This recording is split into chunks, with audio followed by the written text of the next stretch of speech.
A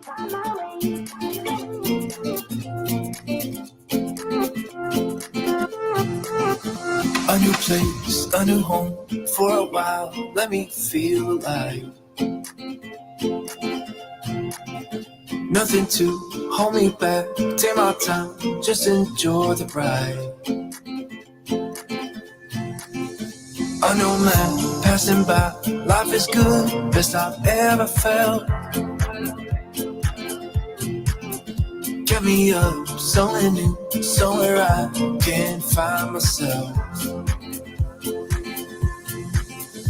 Oh, I feel so alive. As I reach out to the sky. I found my way. I was in the dark against it all, but made it through the day. Cause I found my way. In bad times, I know I'll be okay. Cause I found my way.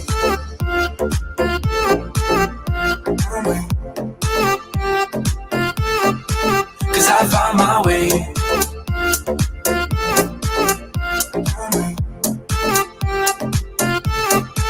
Cause I found my way.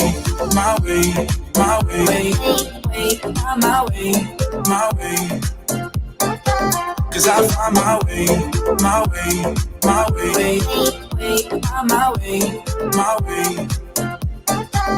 You know that I'ma keep it cool. With you I feel like breaking rules. On the edge, looking out with no parachute. You know I'm dreaming about us two, playing around without a clue. On the edge, leaning out. With us it's all or nothing. Oh, but guess I need more of you. With us it's all or nothing, but guess I need more of you. You say it during night, but in the morning you're asleep. With us it's all or nothing. Oh, but guess I need more of you. With us it's all or nothing, but guess I need more of you. You say it during night, but in the morning you're asleep.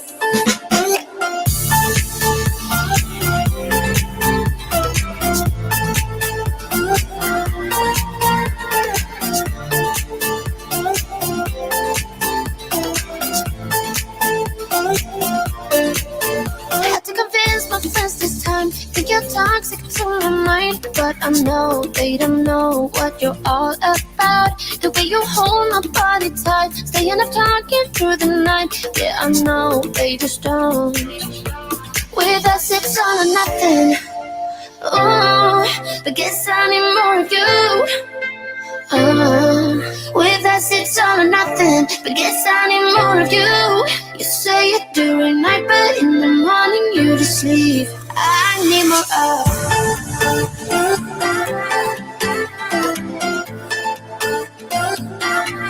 With us it's all or nothing. Oh, but guess I need more of you.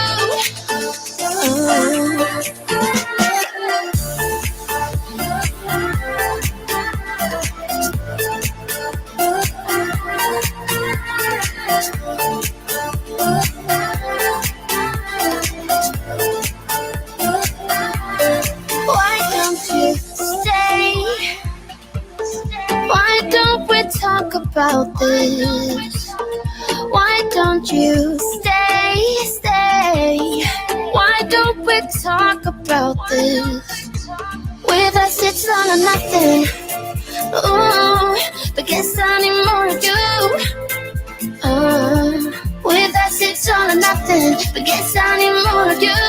You say it during night, but in the morning you're asleep. With us it's all or nothing.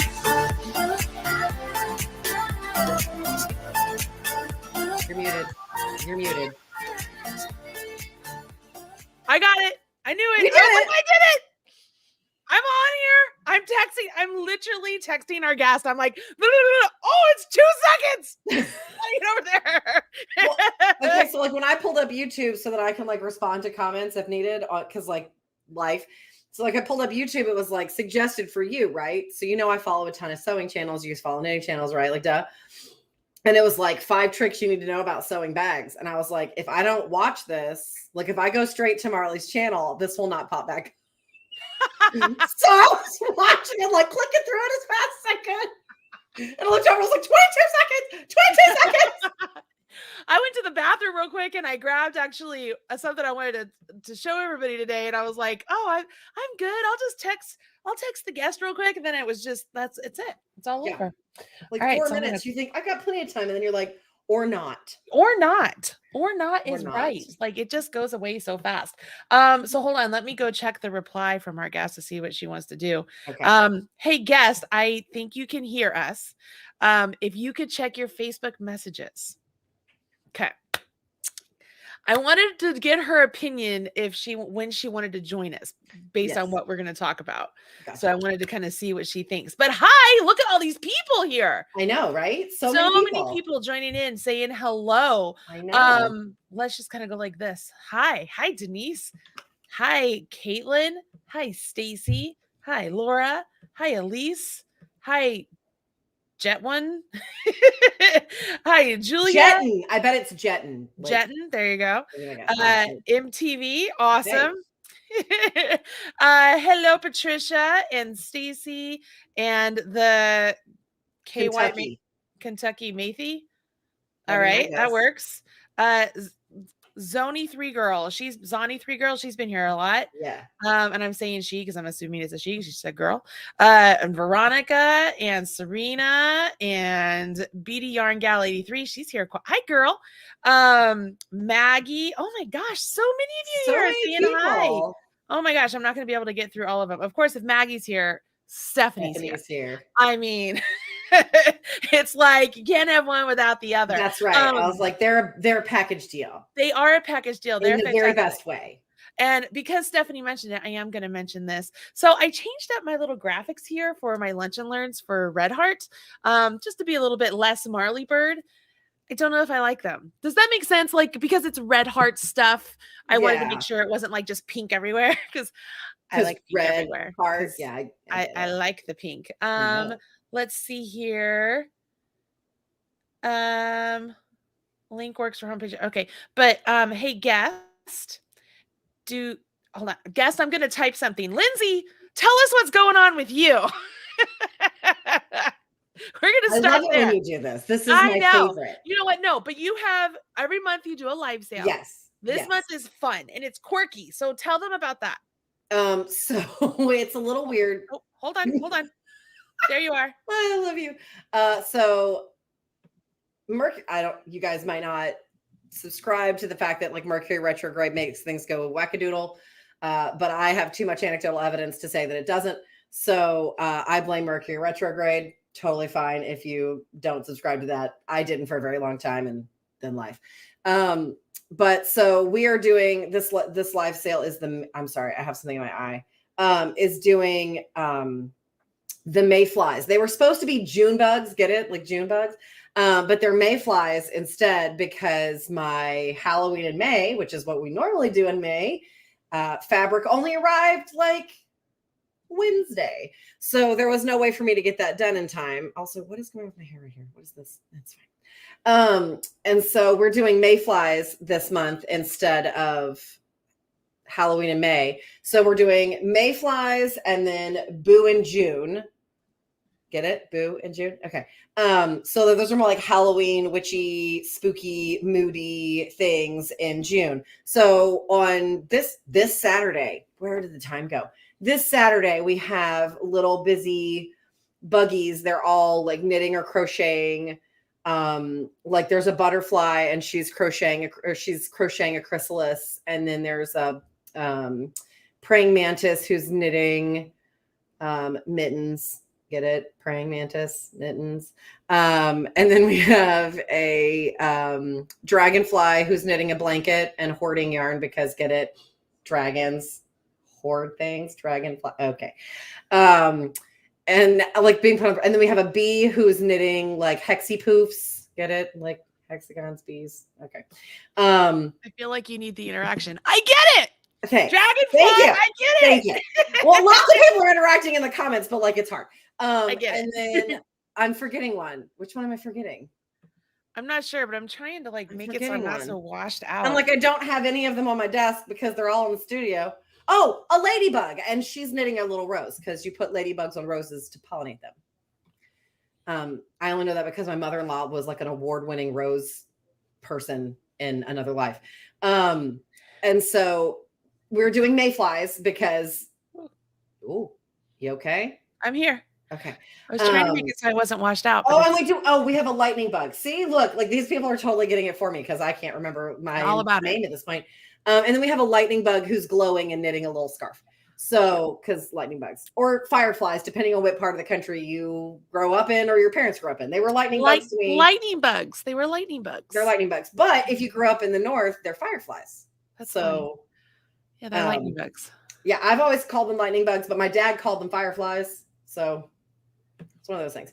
So yeah, that's what we're doing. We have a live sale on Saturday at 8 on the Facebook page. It's a weird thing because that fabric was actually supposed to be a live sale last June, like June of 22. But just due to life, I didn't get to get it made up in time. And I was like, I'll just hold on to it until June next year. It'll be cute. We'll still do June bugs. That's fine. And so I already had it in the studio. So that's why I could kind of make this flip. But when I bought that fabric, I had planned on it being particularly like a smaller event because of everything else that was going on. Because I didn't think I'd be able to get very much made.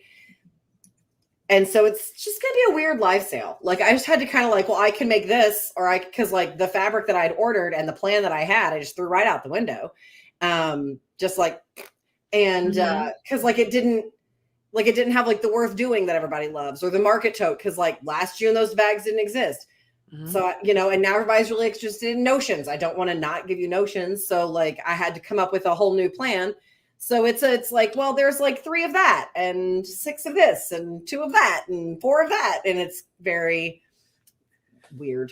I get it. So when is the live sale? So it is this Saturday, the 27th at 8 p.m., but that's Central Time because I'm Central Time.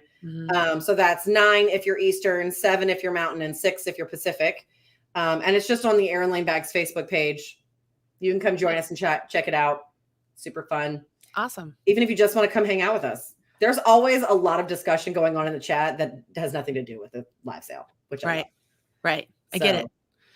All right. Well, speaking of like changes and changes and just life in general, like I don't know if you guys saw all this going on last week, but a lot of big shakeups were made in the yarn industry last week. And so because I mean, at least 2 of the things were really close to my heart or close. They were important in my story. How about that? They were important in my life story. I definitely want to bring them up. But because I also know that our special guest today is a very influential person in this industry and it her too. It's important aspects of her story. I am going to bring in one of my other best friends. I love her so very much. Salena Baca. Oh, you're out of the picture. Should we do this or should we do this? I like this. Let's do this. Let's do this. Yes. All right. Hi, Salena. Hey, I'm so excited to be here. I'm so excited you're here. When Robin told me you were joining in, I was like, well, this is going to be awesome. This is going to be awesome. I didn't know if Robin was going to tell you. So I was like, uh-oh, it's either really good or really bad. No, we're good. We're good. So I know you can hear behind the scenes what's going on, all the shakeups and everything. Let's start with the big doozy of them all, which happened last Monday. God, was it really Monday? It was Monday. How crazy. It feels like it's been a lot longer. It feels like a lifetime since then. Yeah. If you don't know, XRX, the mother company of Stitches Expos, is declaring bankruptcy, which means there is no more Stitches. Let's pause. Let's marinate on that just a minute. If you guys don't know, if you didn't watch like the origin story of me and Lindsey, essentially, we met at a Stitches South several years ago. So Stitches for us, I mean, that's like our first date, Lindsey. I know. It's just, it was an important part of my life. It was an important part of my I life. mean, stitches helped build my business. I mean, Yeah. that's where that was before Ravelry. It was before social media was really a place to promote a business. And so if you really wanted to reach people in this very niche market, you went to trade shows. And that was the trade show that had the biggest draw. Yeah, it absolutely did. And was national. Like you could go to one in Connecticut or one in Atlanta or one in California or one in Chicago. Yeah. And so like it was home for a long time. For a long time. Salena, did you ever attend a Stitches? No, I'm not really one to go to trade shows. And the ones that I have gone to, I just felt like it was not my jam. Like it just, I'm fair. Like, I don't know. It's not really, I'm so much into the digital realm and I appreciate the digital realm that's just where I feel more at home. And I feel like that's how I know to reach people.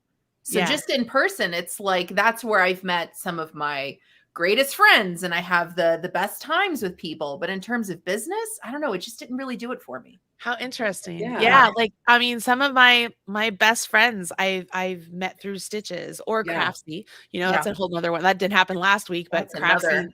That's a whole other episode. But like Ann Burke, Lindsey Martin, Faina Goberstein, we met through Stitches there, and then working with her with Bijou Basin Ranch. I mean, there's just so many aspects of it. But they're just the latest of the recent economy, the downfall, right? Because TNNA fell away and then Craftsy went away. I mean, all these little things that me as being in this industry, I mean, almost 15 years. Is it 15 years? I don't know. Like so many things have changed. Things that were the consistent, the constant, this is what you do. Those don't even exist anymore. And lucky for you, Salena, like you're like that step beyond us when it comes to digital, because that's where everything moved. You know what I mean? In 2020, when I decided to coach and stop going to Stitches events, that was my first, not my first, that was my break from Stitches. So I hadn't been to Stitches West since 2020. Same for you, Linz. That was my last Stitches. That was your last one. Because then we had COVID and then we had all the things that happened afterwards. I mean, I feel for them as a company. I assume it would not be an easy decision to do. It would not be an easy decision to do. I also feel for everybody affected by this, vendors and students. And teachers. And teachers. Well, of course, teachers. I guess in my mind, that was already like a given. You know what I mean? But like there's because attendees are affected, vendors are affected, teachers are affected. There's a lot of people that are affected. And there's a lot of big feelings. There's a lot of hurt. And I feel like there's probably a lot of anger. And I mean, I guess that's also understandable. Like, how did you not tell us? Like, I mean, I understand all of those feelings. It's just so weird to think that like, Stitches West 2020, before the world was crazy, was like the last Stitches I'd ever go to. Yeah. It seems surreal. Weird. It seems surreal. So, I mean, that was a big blow. But on top of that, Happily Hooked magazine, speaking of the digital world, they decided they were going to close their doors too. Like Dennis decided, you know, hey, it's not working for him anymore. Right. For him, because he owned the company. That's why he just closed.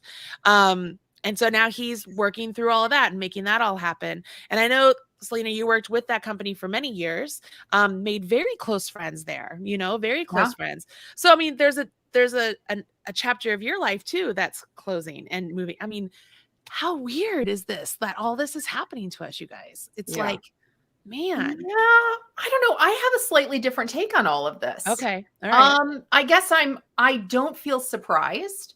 I don't feel shocked. I wasn't really deeply a part of Stitches. I was always kind of like, you know, on the outside, a little bit of FOMO when everybody was going, but ultimately, like, you know, just the numbers and the commitment to take part in something like that. I was like, I don't know. Yeah. I mean, let's be honest, it was not cheap for the teachers either. Cause we would, for a long time, we bought our own plane ticket there. Yeah. And we would pay for our hotel room. Then they changed that where they were reimbursing us for our ticket and we shared hotel rooms and they would pay our hotel room. But I mean, it's a lot of expense on the teacher's part too. everything involved to get there. As a vendor, Lindsey, you can speak more to that. Yeah. Like if you couldn't, like, for instance, if I did the one in California, I had to get my goods there. I'm in Tennessee. So like I had to get them there somehow. So not only do you have to be ready for that trade show a full week before it starts to ship your stuff, then there's the risk of like, what if it doesn't arrive? Gosh. Because like that has happened to several people that I know. Like several people had like shipped their stuff and they're like, oh, it'll be fine. It'll get there. And then like, it's not there. Right. So you have to find the logistics of like getting your stuff to a trade show. And like, luckily where I'm located, I could drive to everything except California. So I only had to do those logistics once a year. But then like the cost of the booth fee that has to be paid before you walk on the floor. So like before you've made any money, you're laying out, depending on the show, depends on the price. Like obviously California is more expensive than Chicago, is more expensive than Nashville, right? But then you also have to pay for internet. You have to pay for. Luckily, I will say this: most of the places had really good like Wi-Fi. Like you didn't have to pay for the Wi-Fi; you could just use cell service. But if the cell service wasn't good and you didn't pre-buy internet, then it's a like extra fee because you're paying on site. Mm-hmm. And so then so you have to just be like, how's the internet service, right? Like how's the cell service inside? Well, if you have Verizon, it's great, and if you have AT&T, it's kind of spotty, and if you have T-Mobile, good luck. There's whole threads and vendor groups about like where you have better cell service. Right. And then, like you've got your booth fee, you've got, if you need electricity, that's extra. You've got your travel expense. Like I had to rent a cargo van and put all my stuff in it. So I have a car rental, and then the hotel expense. And then if I'm bringing someone with me, I have to feed 2 people, not 1 person. Let's not forget about the food. Because you still have to eat. And then like, inevitably, if you're at a trade show, it doesn't matter how prepared you are. It doesn't matter how good you are at doing it or how many lists you make. You are going to have to go to Target and buy at least $200 worth of stuff that you just didn't have or that broke. Like I'm constantly buying masking tape every time I go. Like you'd think that I just pack it. I do. And somehow it vaporizes. I don't know. But masking tape is my thing. Like, we got to go to Target, buy masking tape. Right. So, and I mean, that's just the side of the vendor and the teacher. Imagine the person putting on the whole event and the expenses that go on with all that. And this is not like, I'm not making any judgment here, but like I can understand where that type of business model is very hard to make money on. Oh yeah. Because there's so many expenses and like how many classes are going on at a time? 10, 15? I have no idea because I never took a class. It was huge. So like they have to have all of those banquet rooms reserved. Like it's a very expensive situation. And I would imagine that it's also very hard to make money on. Right. Because you got to pay your teachers. You got to pay the convention. You got to pay their travel, like your team's travel, your setup, your tear down, the decorators. It's just a lot. It's just a lot. It's just it's good to point out like Stitches is not the only place that you can go to events. There's all sorts of small conventions. And I'm going to mention this one because I really like DFW. So I'm going to mention it, but there is DFW Fiberfest. Like it is a big event. It's put on by volunteers. They're amazing. It's a charity. It's actually a 501. What is it? 503. There you go. It's a charity. So I have never been to DFW. Lindsey has. I've talked about going there with her. But I mean, that's a good one. By the way, Lonnie, that's a great picture of you. It's a great picture of you. It's a great picture of you, Lonnie. But yeah, there are definitely a lot of other places you could go to. And of course, they might not all have PJ parties, but that's okay. Because I'm getting a little bit old for that PJ party. Fantastic. Right. They can't all be Marley. And Lindsey. I mean, come on. I got dragged into that. We made that thing. But like I will say the thing that I see when I don't do a lot of trade shows anymore. Like I do DFW and that's really all, simply because like the expense of it, guys, like you have to be like, I'm not in my studio for a week, like a week's worth of production is lost. The inventory management, like there's just a lot of like back end stuff that you don't necessarily think about unless you're doing it. So like I really only do DFW, but I have a lot of friends who found that like pop-ups have been really good, like trunk show pop-ups at like local yarn shops, or like I have a friend who did the one outside of Maryland last month, like this month, and she said it was fantastic. It was great energy, super fun. It was very worth her time because it was just one day. Don't you feel like, I mean, and I'm just gonna throw this out there, after COVID, doing big things, and I am an extrovert, you guys. But sometimes when I'm at big things, I feel like almost like I'm just like not having an attack. I'm not saying I'm having a panic attack or something, but I just feel like, all right, I just got to step away a little bit. You know what I mean? So I feel like these smaller events are just probably much I think more. That just might be, I think that might just be like where the industry is going right now. That doesn't mean that big events won't come back later. Or it might be a thing. I just feel like people want a more, maybe people want a more like intimate experience, or like they get to know like the teachers, especially because of like, I think because of COVID with Zoom, like Salena, I would hope that you probably have more data on this than anybody. Like with the Zoom and like knit, like I'm thinking like Knit Stars or like the courses that Marley does, like you get, I don't know if it feels like you're more one-on-one. Yeah. I think it does. Yeah. Yeah. I'm going to say something, then I'm going to have you say something, Salena. Okay. So that's one thing I love about the Marley Birdhouse was I missed the teaching aspect. I missed the connection of real teaching, not just quick little 30-minute videos. I mean, let's be honest, a 30-minute video for me on YouTube, that's a short video, but you know what I mean? Like I like being able to go deep dive, intense, and give people quality content with the Marley Birdhouse. And that's what Leaving Stitches did for me, you know, and there's a lot of other teachers that have done that. And honestly, the Marley Birdhouse is why I wanted to talk first, really stemmed a lot from Salena Baca, because she encouraged me to do courses and stuff online because she has the American Crochet Association. So Salena, you want to talk, I want you to talk a little bit about the digital aspect and just what Lindsey was talking about. Yeah, no, I think that, again, that was something that just made sense to me early on. Yeah.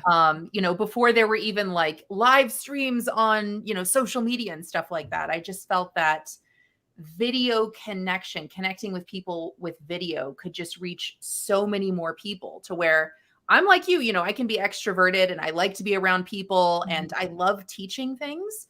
But I realize there's so many limitations in that, and there's so many hurdles to that. And I think that that's why I never really, I never went the route of conventions and stitches and things like that. It's just, there's so much effort that goes into teaching 30 people, honestly. And so I can attest to that as someone who was in fact a public school teacher. Yes. It is like, hard. How do I, you know, I mean, I read something probably, I don't know, like 10 years ago that changed my mindset on that. And it's like, you know, what's the difference between a teacher and an NFL star? And it's how many people you can reach. And I mean that in so many different ways, not just in, you know, how much money they get paid, but how much impact they have. And so that really stuck with me. And that was one of the things that helped me decide that I wanted to teach online in ways that could just reach more people. If I can do this thing in person and have a really good experience with 2 people or 10 people, how do I translate that online? You know, I can't, and I'm not going to, you know, teach every single person in person the things that I want to share. So how do I do that in a way that's really meaningful? So I don't know. I'm having Cheetos, by the way. I know y'all see me eat them, so I'm just going to point it out. If I knew we could have snacks. Girl, I have a bag of, look, I even cut the top off. No one told me. Ridiculous. I cut the top with my off water. So I can sleep here. I got water. Yeah, water. Yes. Hydrate. Always hydrate. No snacks. I also have Oreos, I think, over. Oh my God, Marley, I have Oreos in my cabinet too. Those are out though, because John was grubbing on them. Yeah. All right. I gotta hide mine.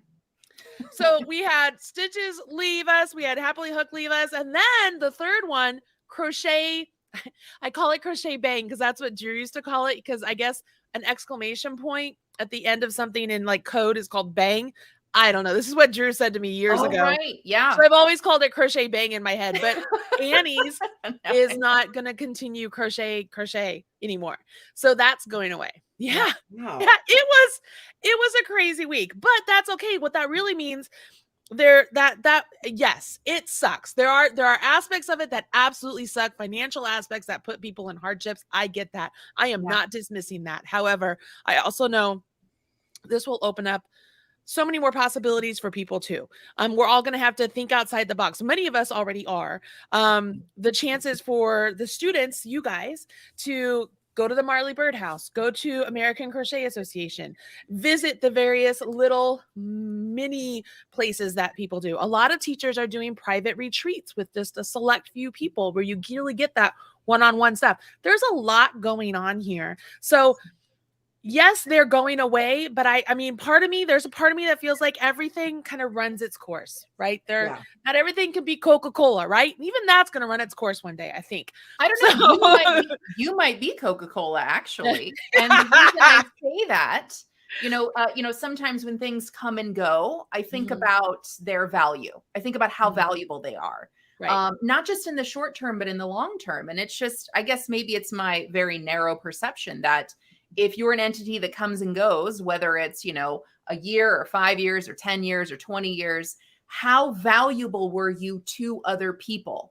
How were you changing people's lives?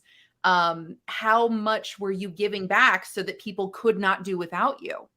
And if you're not meeting that need, then if you're not evolving. This coming from the person who lives in the town with the last Blockbuster. Yes, exactly. Shut up. Right. Yes. You live with the last. I do. Do you want some merch? I'll send you some merch. We got to keep it alive. But that's meaningful because you're absolutely right. Probably going to take you up on that for my sister's Christmas present. I'm not going to lie. I got you. So, hey, Linz, when we fly out to see Penny Reed, we just need to take a quick stop down to Bend to see Salena. Yes. Yes. Road trip. Yes. Okay, so we'll put a pin in that one. But Salena, you're absolutely right. It's all about, how do you evolve? How to, like what I always say, we pivot, right? Lindsey and I are always pivoting. And I feel like you need to have that important part of being in somebody's lives, right? Like I was just telling Lindsey before all this, I was trying to teach Chat GPT about me, right? Have you ever, do that. If you have not done this yet, do it because it really makes you like think self-reflect. Because it asks you some questions that you really have to think about. Like what was one of the ones that, they're like, tell me about Marley Bird. So you tell her just a little bit. And then it asks you another question. You tell a little bit more. And then they ask you another question. And it just gets a little bit deeper, a little bit deeper, a little bit deeper. And my answer at one point was, it's really hard to say who I am. And I think even my audience, you'll get 10 different answers if you ask 10 different people. Somebody will say she's a crocheter. Somebody will say she's a knitter. Somebody will say she's by crafty. Somebody will say she's a teacher. Somebody will say she's a YouTuber. Somebody will say she's a coach. Some people will say she's a blogger. Some people will say she's an ambassador. Like, who are you? What are you? What do you do? How do you portray to people?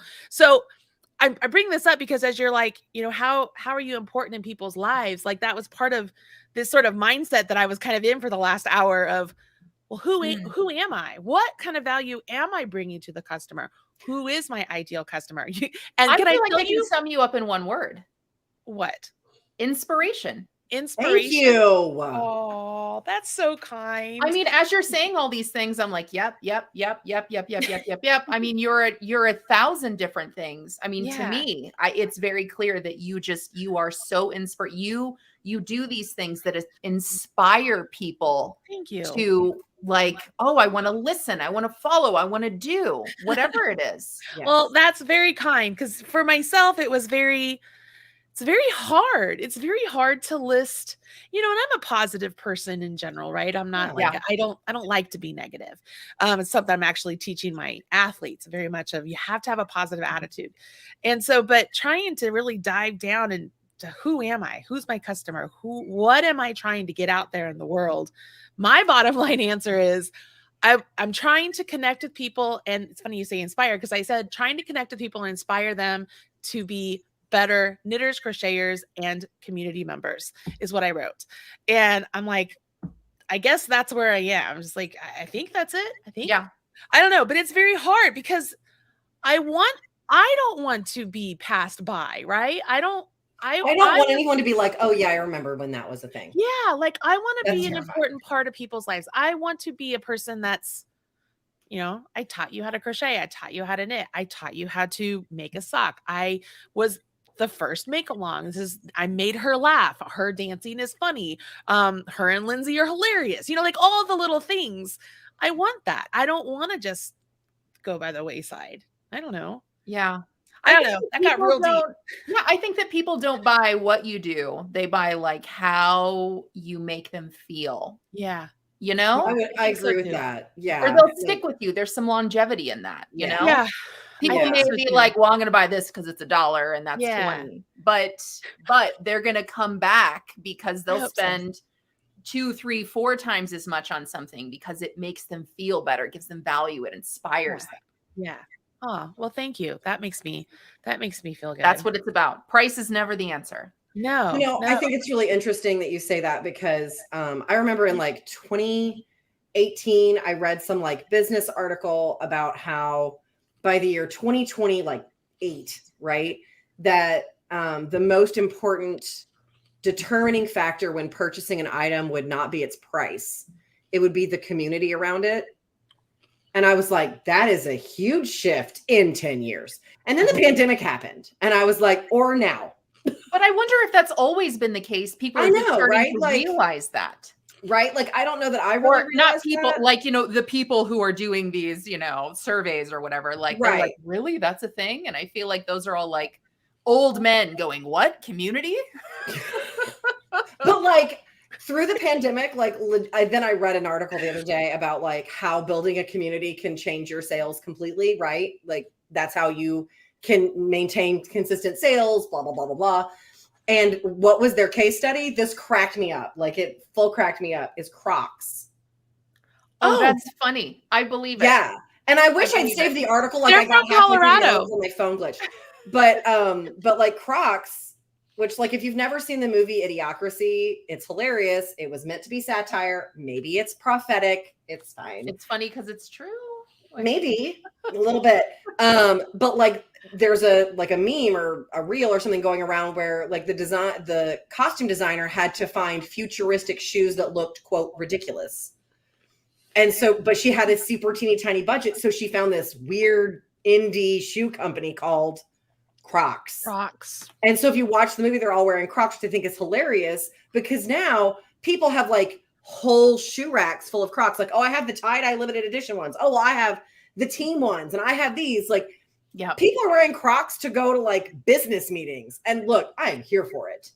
Okay. I am here for it. You don't need to wear high heels to be professional. You need to be comfortable. That's fine. Crocs are great. Like I got no problem with it. My athletes will wear them and they'll want to warm up in them. And I'm like, no, you can't do that. They're like, don't worry, coach. I put it in sport mode. No. I'm like, you're going to roll your ankle. Take them off. Your ankle, child. No. Yeah. But I thought it was really interesting because like during the pandemic, everyone was kind of shuffling around their house and Crocs was like, you should wear Crocs. And now they have like this huge community and Crocs is like one of the fastest growing shoe brands. That's funny. I would never have thought, but I thought when you said community, that was what popped into my head because I was like, Crocs. Who knew? Yep. All right, so we're going to talk about community. Lindsey has a great community. I have a great community. Salena, let's talk about you. You're the guy. Everybody in the comments is talking about how amazing Salena is and how great her classes are. That's so nice. Salena is amazing. Her community is amazing. I feel blessed to be even allowed to be in there. Like you're a community expert in my world. What are you talking about? Oh gosh. You are so like funny. You literally have the label. I gave you the label. I call you. In there. It says Marley Bird, group expert. I mean, it's like a real thing. No, when I have questions, I call you. It's amazing. You have this. I call it an aura, but you have a vibe. You have a vibe about you that's just like this, real chill, encouraging, easygoing. I mean. My kids love you. My husband loves you. I love you. I mean, our husbands bonded, which was delightful. They're bros. Yeah, it's great. They bonded for life. Your kid loves me, and that's awesome.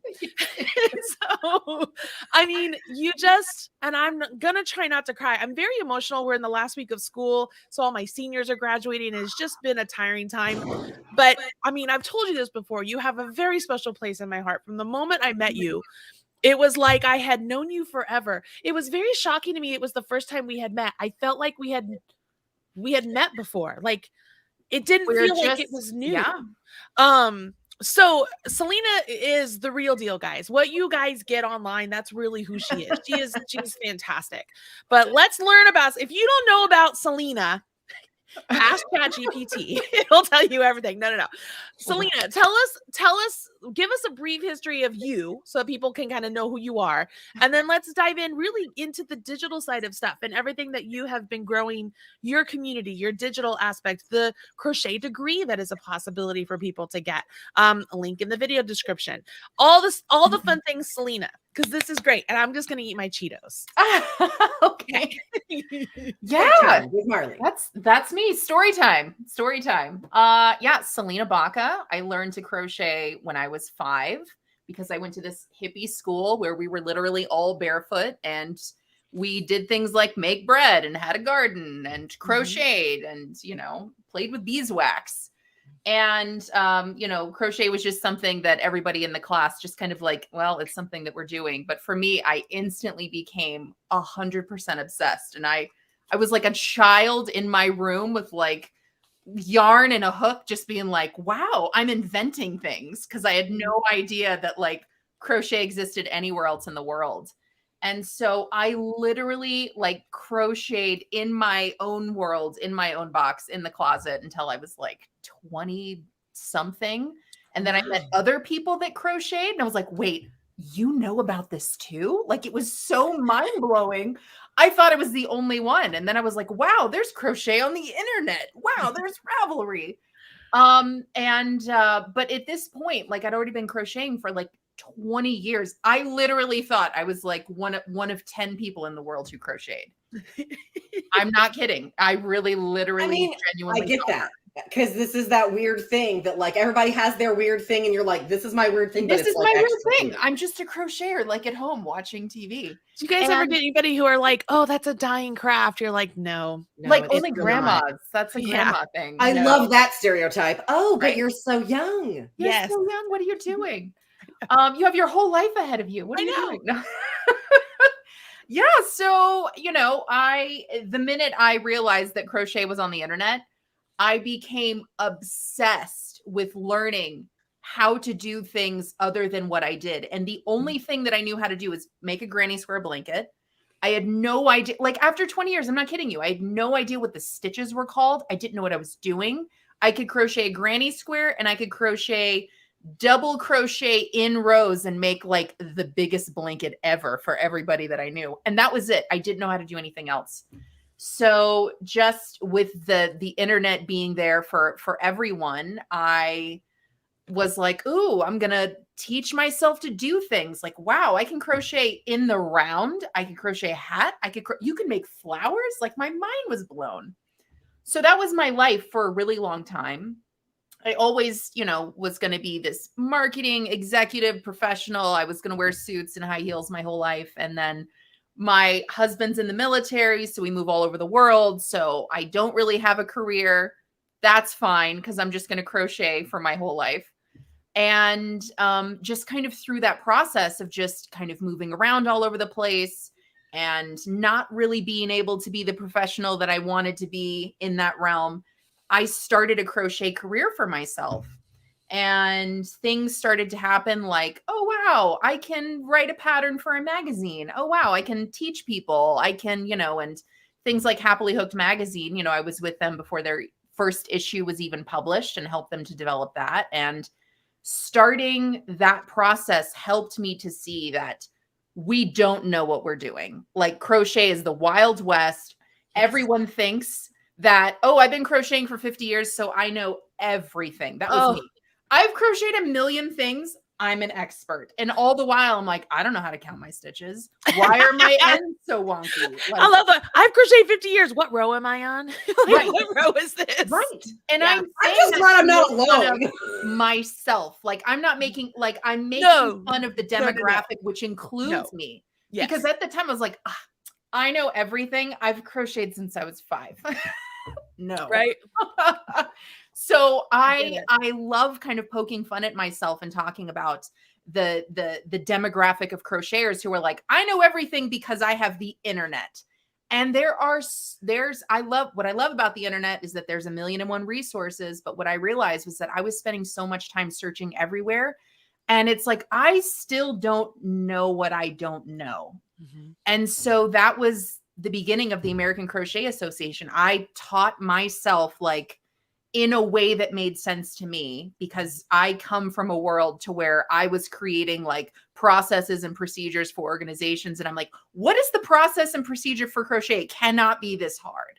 So I spent like the first 2 years that I was with Happily Hooked, because at first I was like, we need to represent more people in the yarn world and we're accepting patterns. And I'm like, this is not a written pattern. What is this?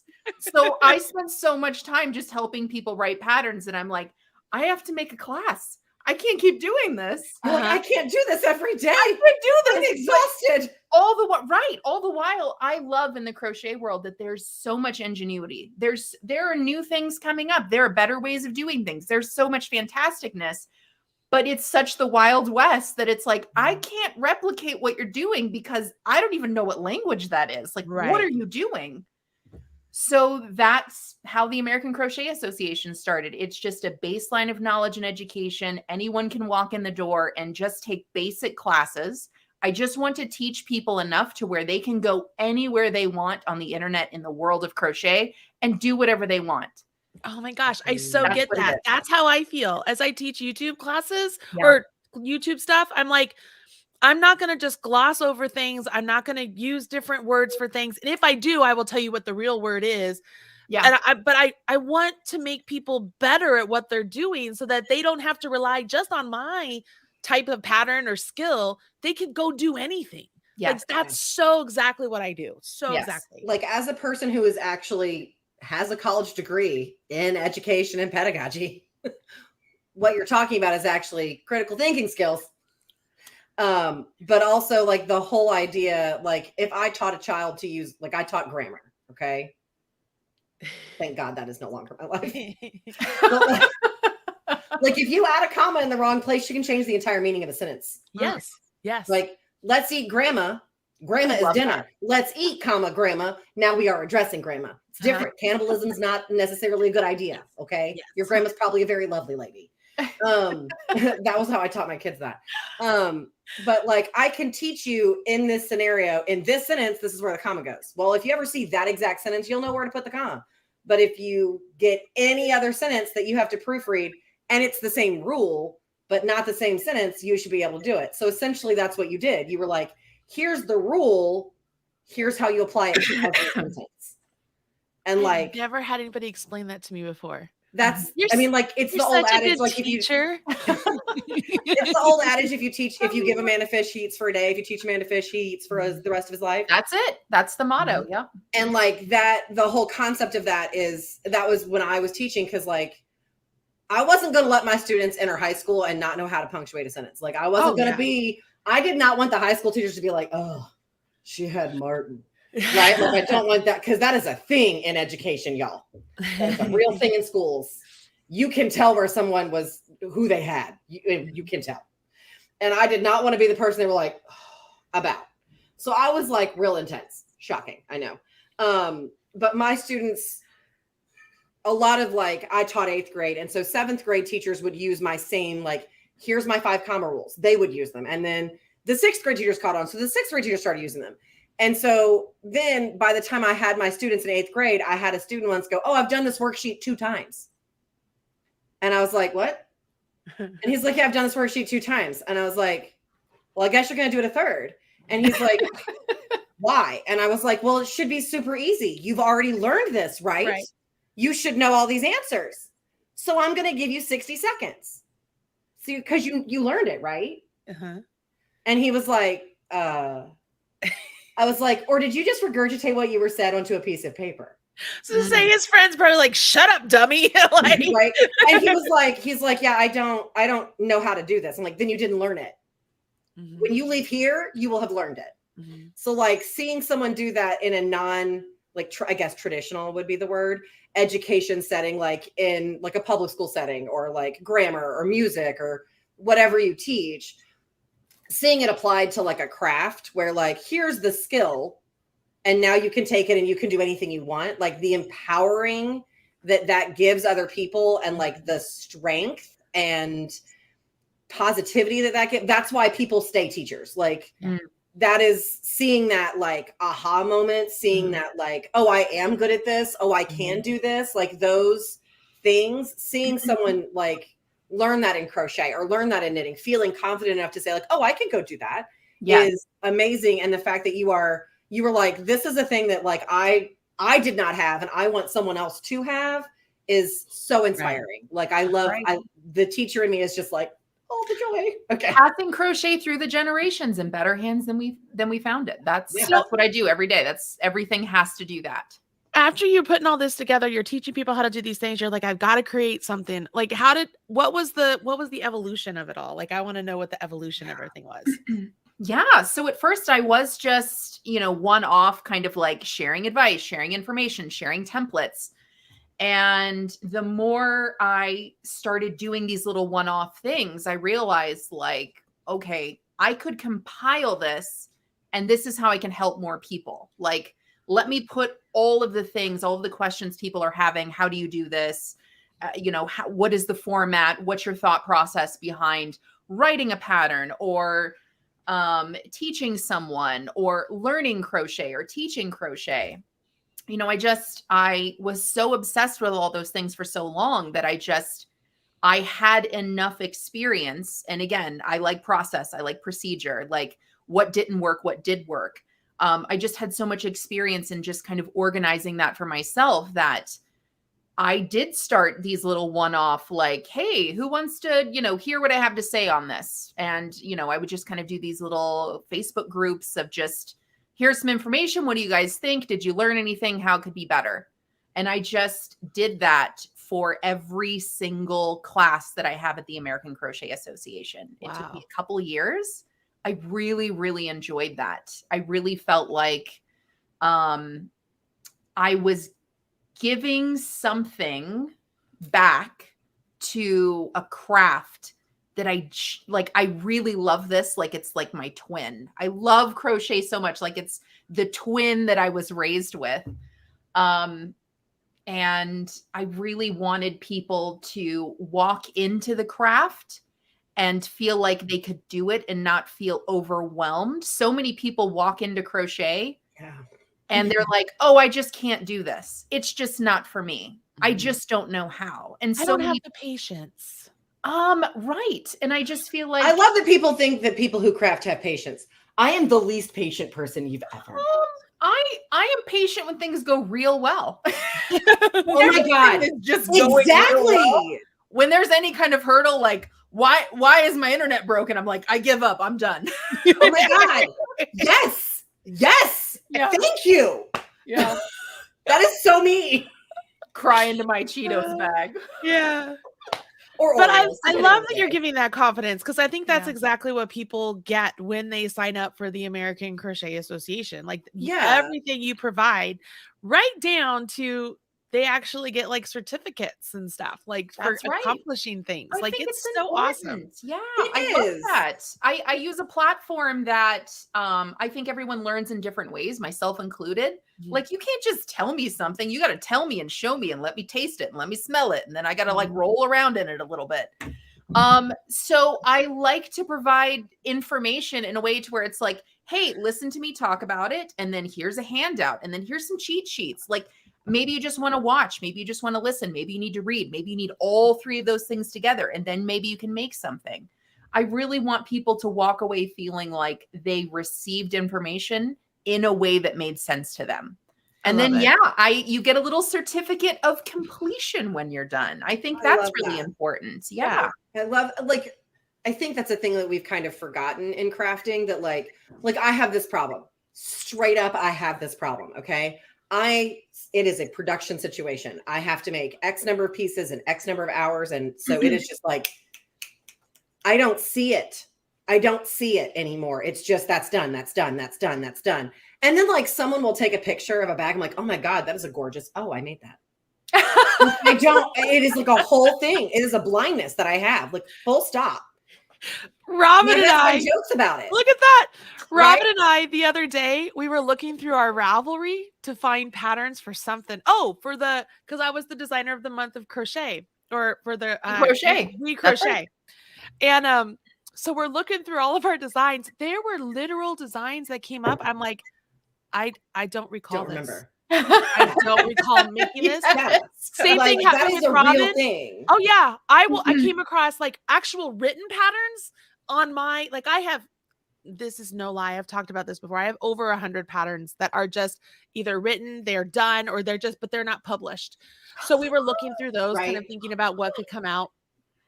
And they're like, I came across some and I'm like, I have zero recollection of this. I have zero recollection of using this yarn. I don't know what this is. And it was like a working title of like cabled sweater, blah, blah, blah. So I mean, I've nothing. I'm like, well, I don't know if this got made. I mean, do we make it now? It's clear that the pattern is written. That's we make such this? a good problem, Marley. Right? Isn't that a good problem? Is it though? Is it? Because I mean, so I have a pattern that is easily 11 years old. I came across the sample. I wore it last summer, I think it was. I was like, I can't believe, I'm like, I'm wearing this. I'm thinking, man, why has nobody made this? Then I realized it was never published. So I pulled the pattern out and I sent it to Shiri. She got it done probably 3 months ago. I still haven't published it. I have pictures. I have a pattern. I have. Wait, is that the sweater that I wore? One. Yes, the orange one you wore. Mm-hmm. Girl, publish that pattern. I need it. I know. And that's it's a sweater I could make before the end of the year. It's like 20 pages. It's because there's a chart for every single so size. Cute, guys. Like, it's great. I need it. But I mean, this happens to me all the time. How did I get on this subject? But yeah, all that stuff all the time. Like you just forget what you've done. So, that's what it was. The degree, like that's the certificate. That's awesome that you do that. That's so like, great. To acknowledge that you did a thing, like that you accomplished the thing. That is, that's something that I really love about college and the collegiate process. I love that you're going to take these classes and then it means you have earned this credential. Yes. And there's a syllabus for every single class. So even if you're like, oh, you're a psych major, what'd you learn? It's kind of like, I learned. I mean, sometimes you've gone through it. You have learned, you do know, but sometimes you just need a reminder of, oh yeah, I learned all about yarn. I learned all about, substitution. I learned about gauge. I learned about size. I learned about how to pair colors together. I learned how to read a yarn label. But if I just asked you like, oh, you took a class and you have a certificate, would you learn about yarn? It's like, yarn. Right. So it's important. I think it is really important. Like if you think, again, school teacher here. So like I have a very specific filter, very specific. If you think back to when you were in, like middle and elementary school, and they always gave you a sticker on your paper and you were like so excited because you had made an accomplishment. And then you got to high school and that stopped. Yeah. Y'all, best thing I ever did when I taught high school is I bought a pack of those like cheesy, like elementary, like good job. You did great, such improvement. And I put those on my kids' essays. I have never seen a group of 17-year-old children work so hard for a sticker in my life. Oh my gosh. So and like it is ingrained in us, I think, to want to say, like, see, I have proof I did good. I did stickers for track too. I love stickers. Who knew? Stickers are great. So I love that there's a certificate. Like, here's what you did it. You did the thing. Yes. I will constantly go back through my material just to refresh. Yeah. And it's I literally did this yesterday. I was just kind of refreshing. Like, is the format good? Everything's like, still like, is everything still spelled right? Like, is there anything broken? Links, anything like that? I was going through my yarn course and I'm going through the quiz. I even got like an answer wrong because I was like, I know this. And I'm just kind of clicking through. But there were some things because I went through the entire course. I was like, oh, that's a really good. I know that I'm listening to myself when I put this together, but I forgot that. So I need to make that note. So there was a little bit of that. But at the end, there is a certificate. But the way the certificate populates is that confetti falls from your screen. And even though this is my class that I built and I put together and I'm going through it, I was like, I am so proud of me right now. Right? It feels good. It's such a nerdy thing, but if I don't enjoy it, if I don't like it, it doesn't matter what it is. I'm not going to create it for someone else, whether it be a pattern or a class or a download, whatever it is. I'm not going to be like, you should go do this. I mean, I'm not, but you should go do it. That's one of the number one things Robin and I have a conversation about when we're talking about design is if I don't even want to design it or make it or teach it, it's gonna shine through it. I mean, you can read right through it, but it's just, I don't want to do it. Yeah, like no, right. Can't. No. And like also I also think that there's been, and again, Salena, you are way more, I am on the internet very little because I'm always sewing, but I think that there's kind of been a shift, like with the, I guess, rise of TikTok, for lack of a better term, of like the people looking for authenticity more than they're looking for like this very curated, specific, curated. And like, that's not to say there's not a time where I really enjoy a beautifully curated photo of yarn and a sweater. Like, of course I do. It's beautiful.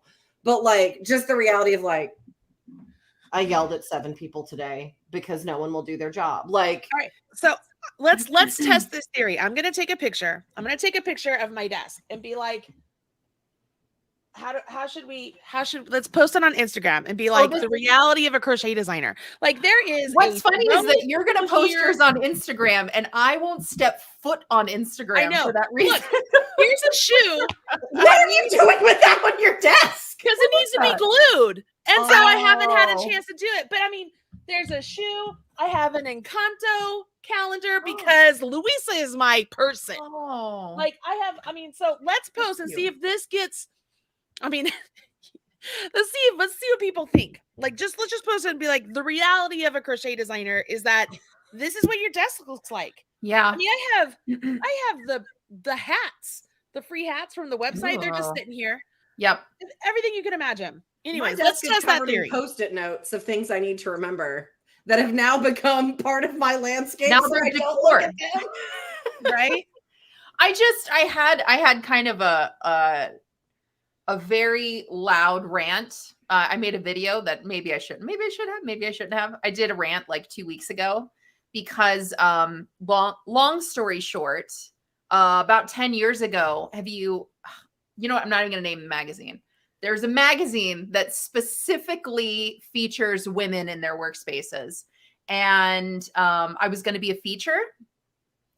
And they sent a photographer out to my house. And like, I did the interview. And they were like, we're so excited. This is great. And then they ghosted me.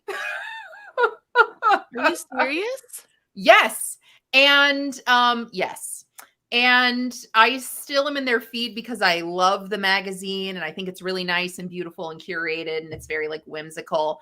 But I'm not in it and I'm never going to be in it. And so I was like, I did this whole video and I was like, I am inspired and angry at the same time. And I was like, this is BS.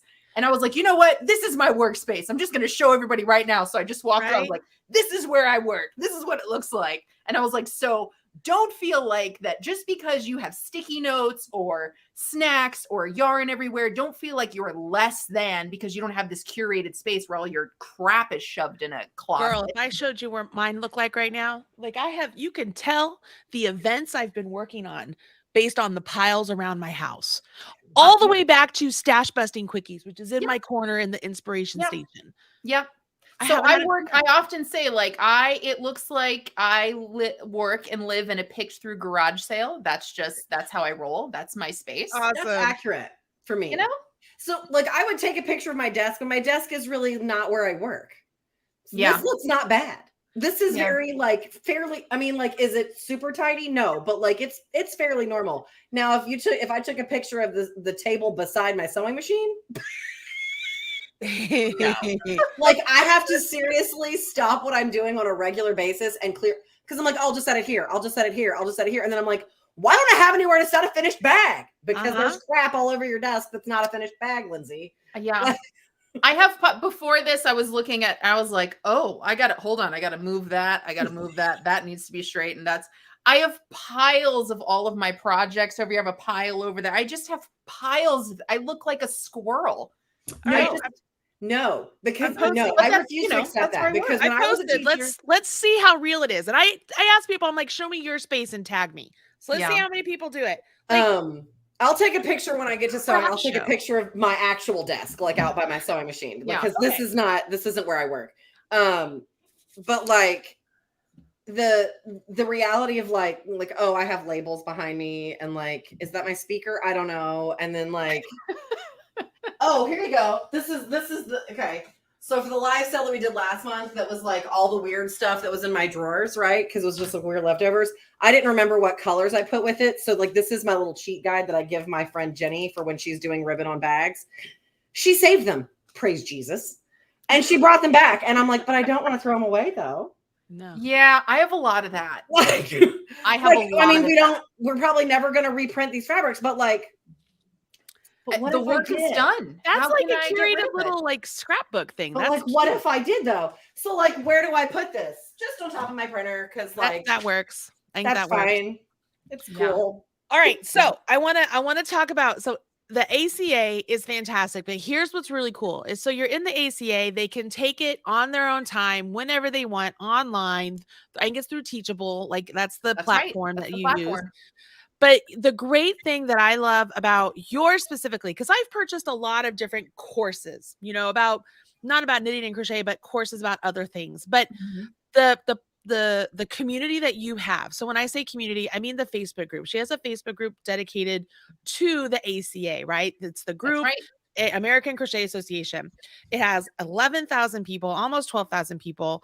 But it's not just one big sales page, guys. She's in there. She's interacting. She's having crochet alongs. People are showing their certificates. They're showing what they've worked on. They're showing what they've learned. Like it is a real, I got goosebumps.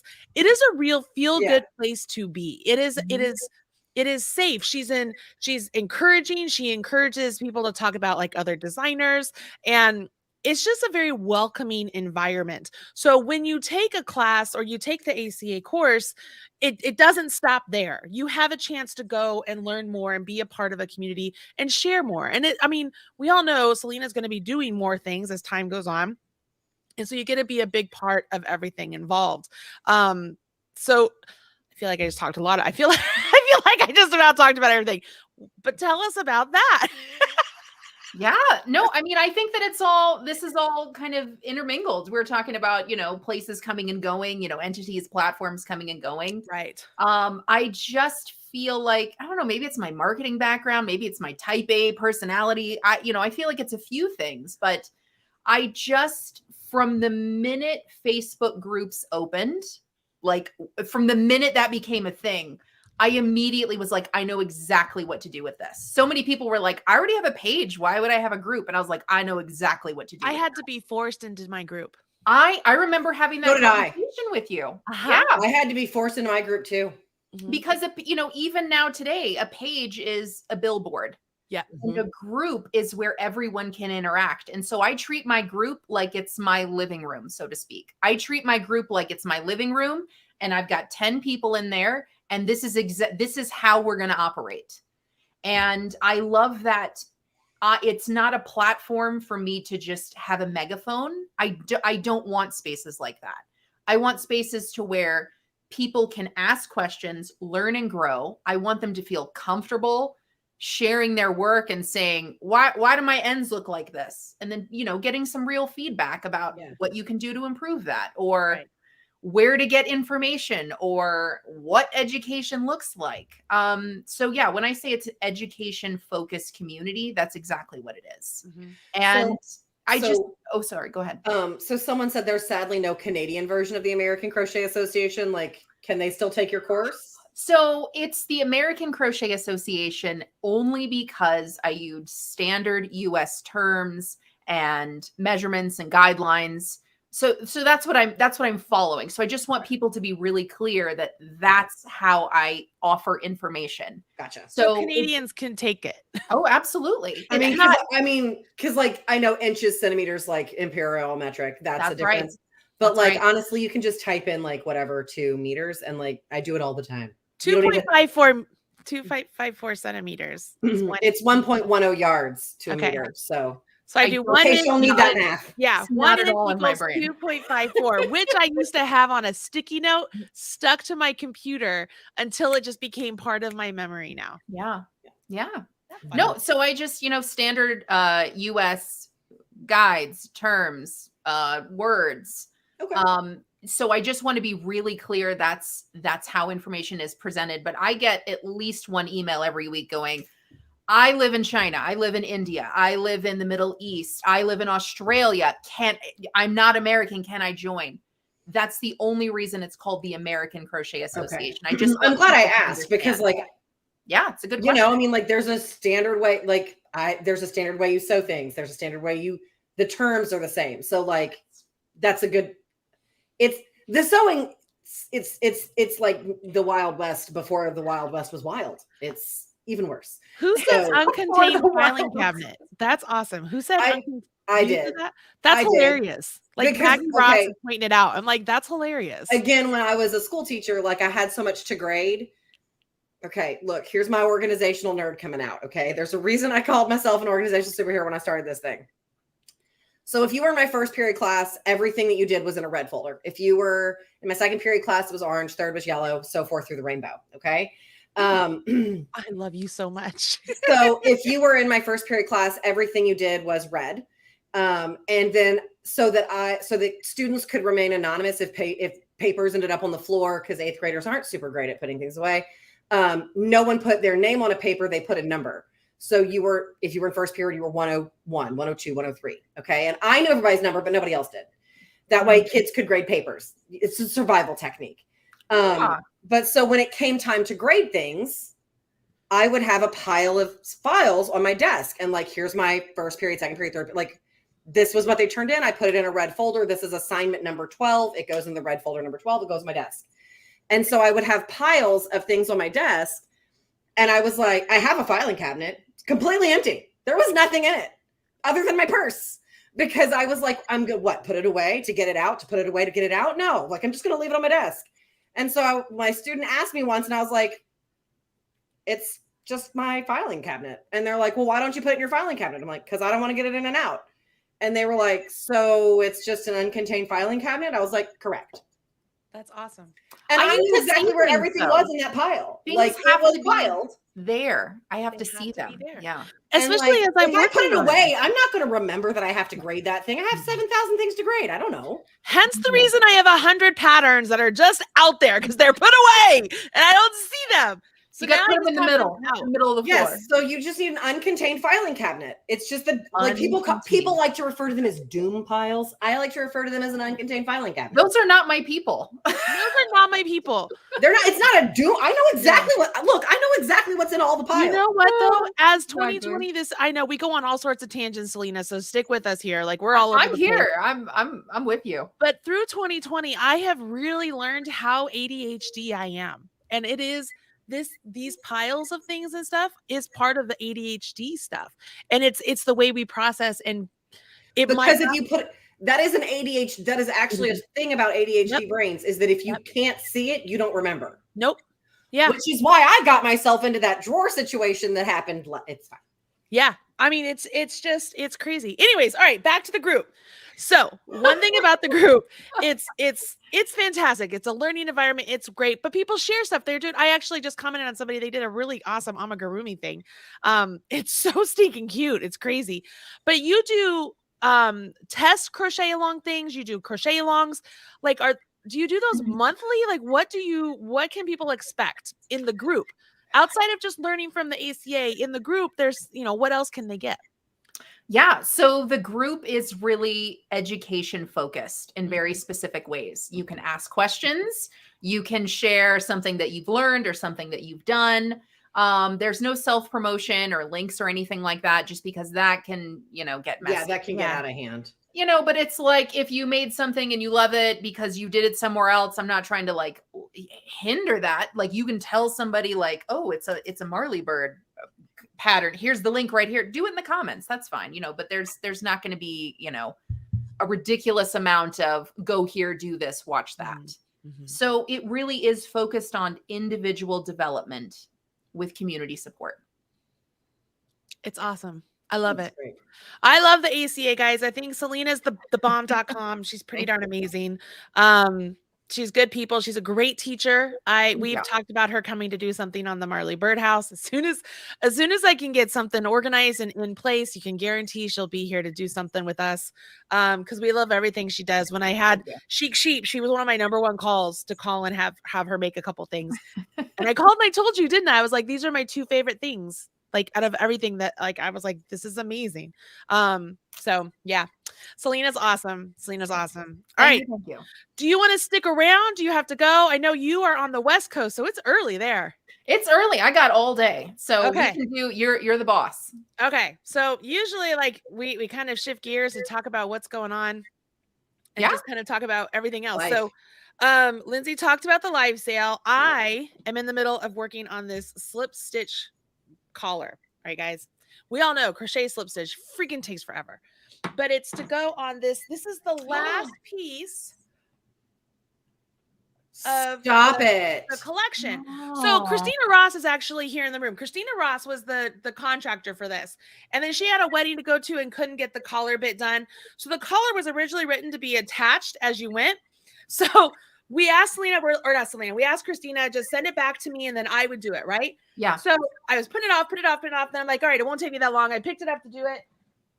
I absolutely despise slip stitch ribbing as it's attached as you go. Like, I don't like it. So I'm like, I told Robin, I said, okay, it's my design. I'm going to make it flat and I'm going to seam it on because then I can just fit it on there nicely. And it'll be good. So I have been working on this, what seems like forever, but here is something new for me. Because Robin and I have so many things happening right now, right? The website is out. It's great. We have a couple little tweaks that we're doing, but we have so many other things. Christmas in July is coming up with Brianna. I have Buy Crafty boot camp for knitters and crocheters. We have Stitch Night. Like, there's just a lot, right? And I have track. And I have track, yeah. So today is the regionals for girls. Thursday is the regionals for boys. They have to place in the top 3 or hit state standard to go to the state tournament, which is the next one.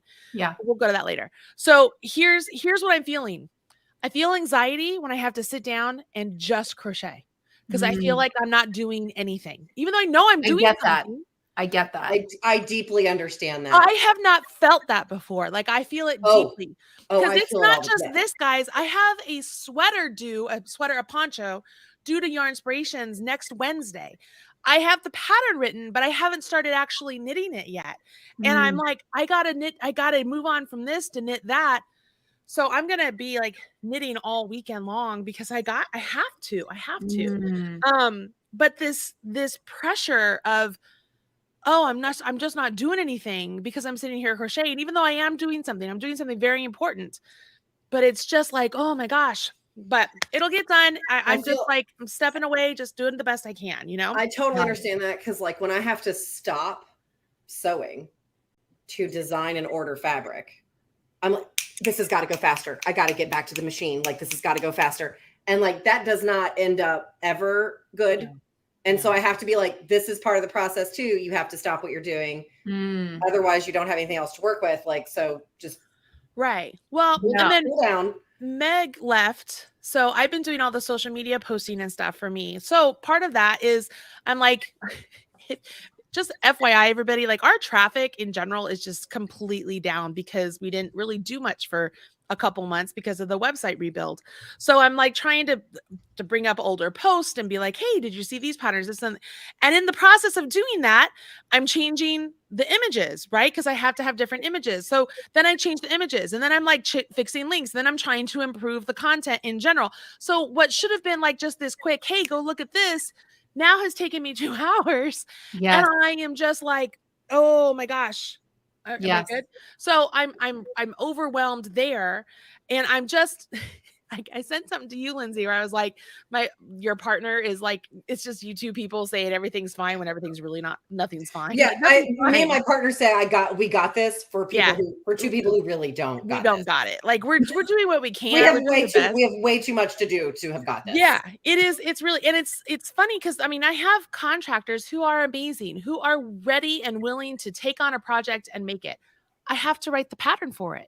Yeah. And so that takes the time from there. And so it all just starts to build up on itself. We have great things coming out, but it doesn't mean that I have this lessening of guilt of having to knit or crochet, you know? Yeah. But yeah, track is coming to an end. At the same time, because my son is a junior and he's got fairly good throwing numbers, they've still got to be higher to get an athletic scholarship. So we've got to spend all summer throwing and going to camps and going to competitions. And so my track season really isn't over because I've got to coach Josiah. Yeah. It's not a bad thing, right? I mean, No, of course just not. a little bit longer with my son in order for him to get an athletic scholarship.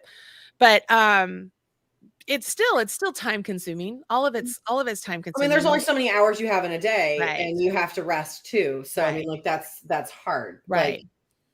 Like, and then sadly last week my uncle passed away. Oh, I'm sorry. Yeah, it was very sudden, very sucks real bad. But he's going to be buried at Fort Logan, which is a military military cemetery in Colorado. But it takes so long to get in there. So I don't know when the funeral is going to be, which is, and it gives me anxiety because I'm just like, what if Joey makes it to state? Is it going to be during state? Like, am I going to have to miss a funeral so I can go to state with my son? You know what I mean? Like, I have all this anxiety built up because also Joey made it into nationals. So we're going to take him to nationals, which is in like the middle of June. And again, I'm just like, is it going to be that long? Are we going to have to wait that long? Is that going to like, so I'm just like, I have a lot happening. There's just a lot going on. I don't know, but that's what's happening in my world. Like, it's crazy here. It's just a lot going on. The other day, Lindsey, you voice text me, right? About the book. Oh my God, I'm so sorry. So I start playing it and you're like, I'm on the book, and you start to dive into something. I was like, no, don't tell I said I have about 10 minutes left. Oh my gosh. I did say where I was. I have 5 hours. I got one thing that you said happened because I couldn't stop it fast enough. I'm sorry. I was like, well, I saw that one coming. I was like, I kind of see that one coming. So that doesn't shock me. Right. But I'm just like, I have not had enough serious things I'm trying to talk to her. But I have not had time. I'm going to tell you right now, Harper L. Woods, you best write faster, boo. Because like October 17th, nah. I'm not making. At least it's coming. Yeah, but like, is that the last one though? Because if I'm guessing, it ain't. It'll be 5. If I'm guessing 4. If I'm guessing 4 is good. This is my guess. Okay, based on what I've read so far, 4 is going to be all taking place in one place, and I'm not going to tell you where it is because that would be a spoiler, and that would. I don't want to ruin the cliffhanger for you because it's brutal. I think I have an idea. I think it's Tartarus. I'm just gonna say. I'm not saying anything. Okay. But I'm saying that I think the next book will take place completely in this location, in this setting. I'm not saying what setting that is. And I want it to take place in that setting. And then I want her to come back and like be a boss and like kick all the butt. But I don't think that's going to happen. I think we're going to do a whole thing in this setting. And then I think we're going to have to wait for book 5 for like the massive showdown. And I ain't got that kind of patience. When does book 5 come out? Like February? Because October? No. So this is the next part of the podcast. I'm too involved. So I'm invested. My husband had a whole moment yesterday where like a company that he used to do freelance work for has gotten real big for their britches. I'm just going to go ahead and say it.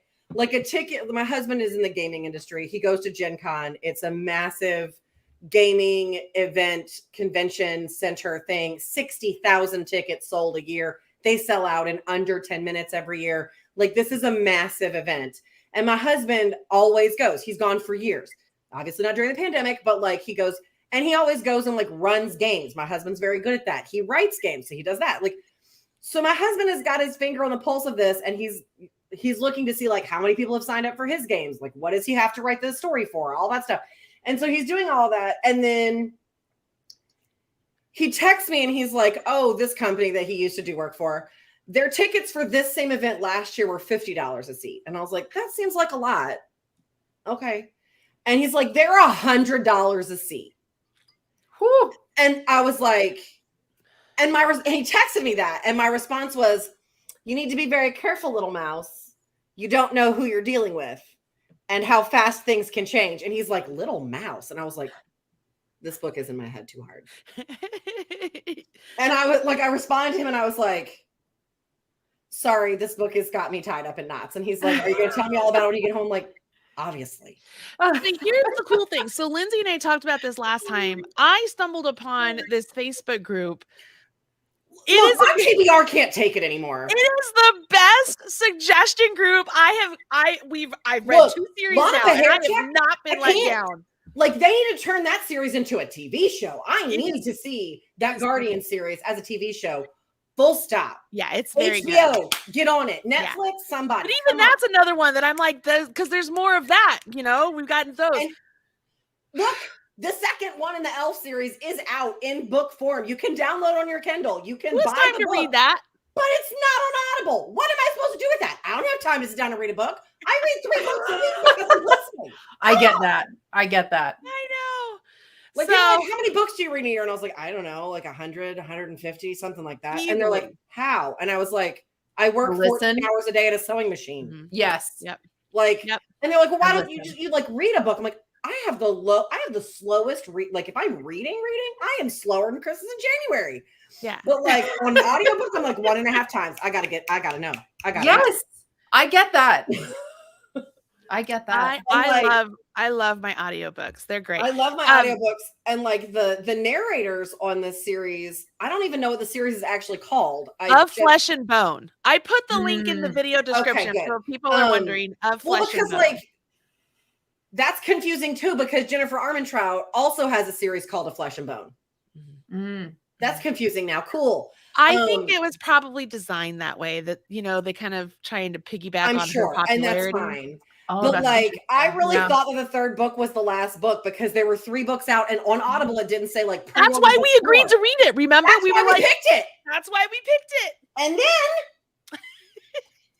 shows us for not just like going for it. Like, why didn't I Google it first? God. I know, we just didn't. So because like I remember, like when I got to work yesterday, I was like, because yesterday I didn't even get into the office until like 4:00 in the afternoon. I had appointments all morning, so I got into the office and I'm like, I'm only going to really be able to work until about 8 before I have to go home because I'm hungry. Right. So I got in at 4 and I had like right at 4 hours of book left, like right at.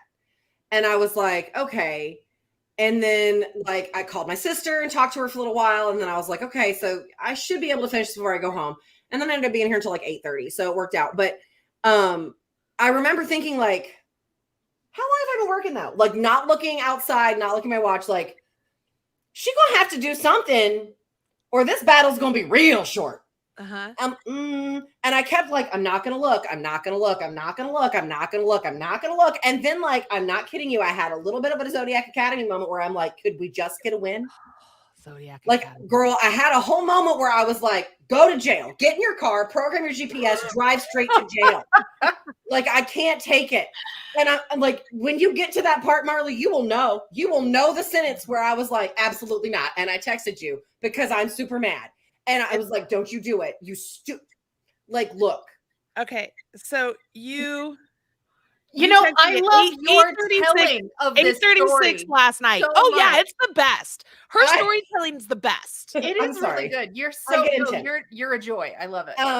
Like I love a female main character who's like, oh, I'm going to save the world. Like I'm here for that energy. And she has that energy. And then she like, there is a moment where you are like, oh girl, yes, this is giving. And you're just like, it's going to happen. And then it's just like, what? I like that. And it's like like, look, Marley, I'm just going to tell you right now, the last 3 hours of that book are just like, there's a Zodiac Academy feel to it. Like nothing goes right. Just strap yourself in. You're like, oh, it's going to happen. Nope.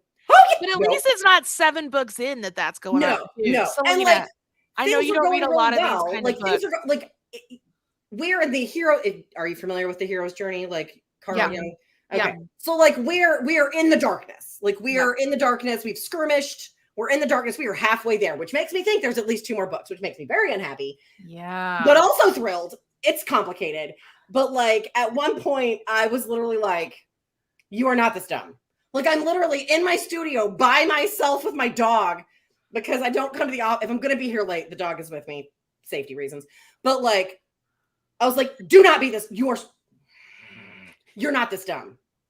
Like, I know that you're not the brightest bulb in this new world or whatever, but you're not this dumb. Nope. She's cool. You're that great. Awesome. Great. You suck. So we read the Zodiac Academy, Salena. Don't do it. Don't do it. I know you won't. Like, you're all about the self-help books. I don't know. I kind of go back. I really love some like dirty fiction. I'm all about we that. only read smut here. That's all you. I mean, Salena knows that about me. That's all we read. Look, I love it. I read books to escape the reality that is this world. Okay, like there is 100%. Enough reality in my life. There's enough reality 100%. In my life. I don't need any more. So like, I want to read about vampires and werewolves and people with magical powers. Like I'm here for that because it's not this world, and I just need a break. 100%. I need a break. 100%. Yes. Or men with tattoos with redeeming qualities.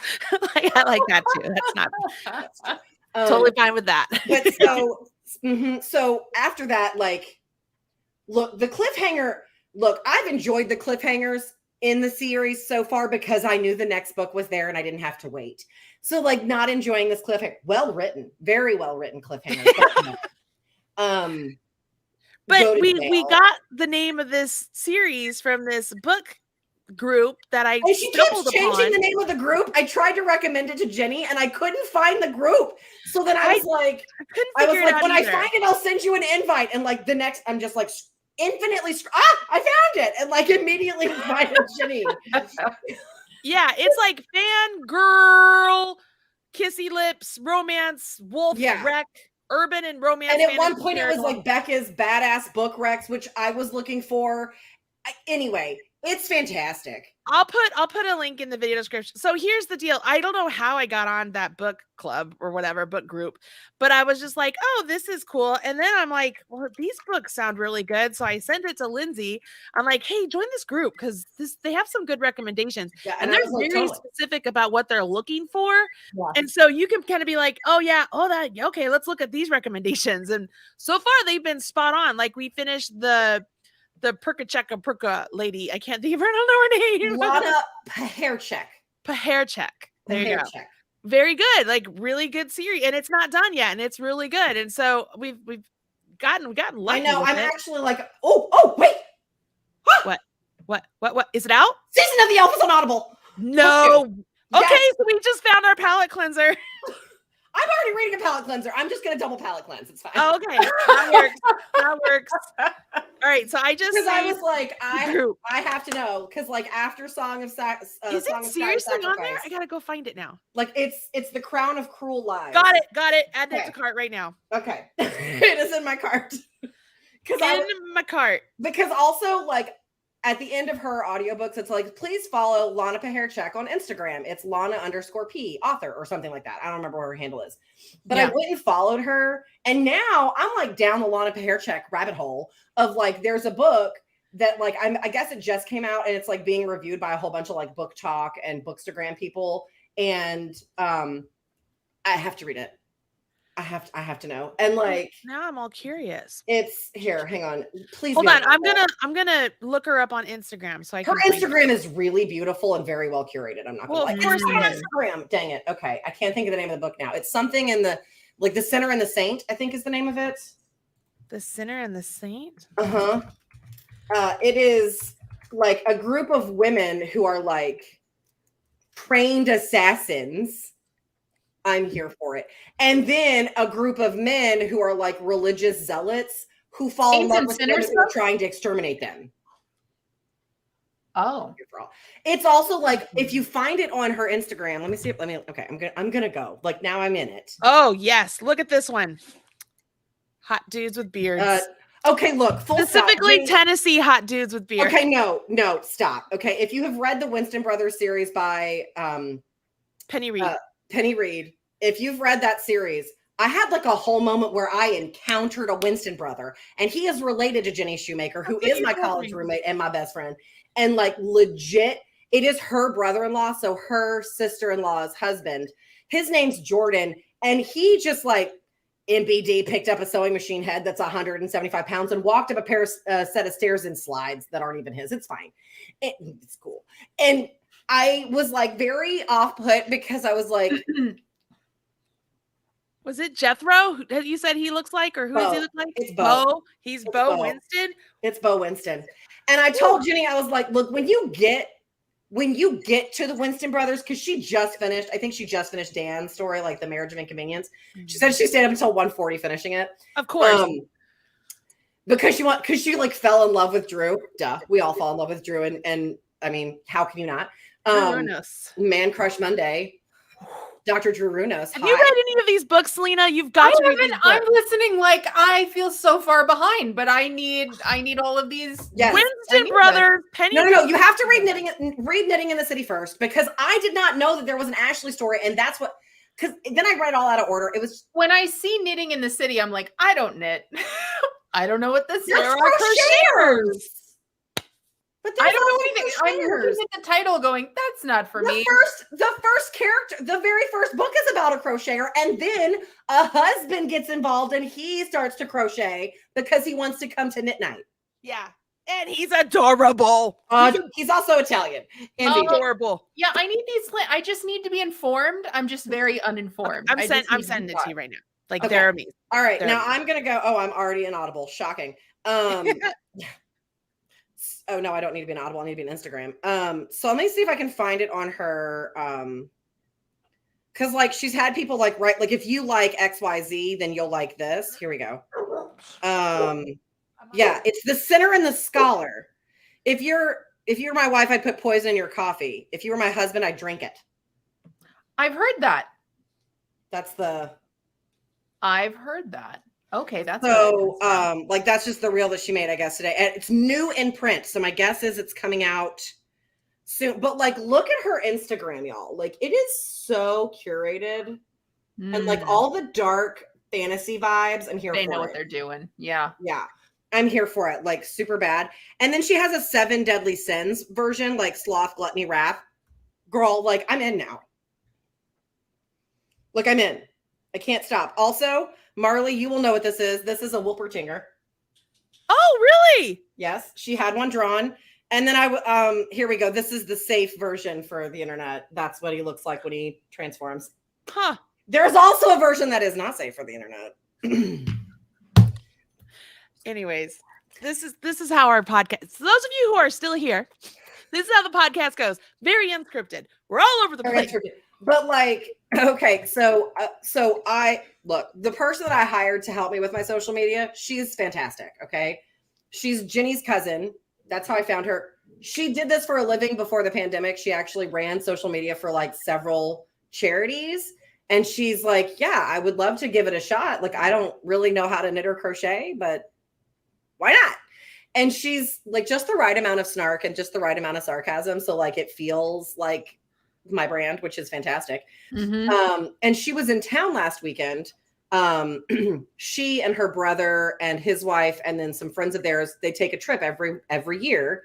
And they'd never done Nashville. So they decided to do Nashville this year, which was great.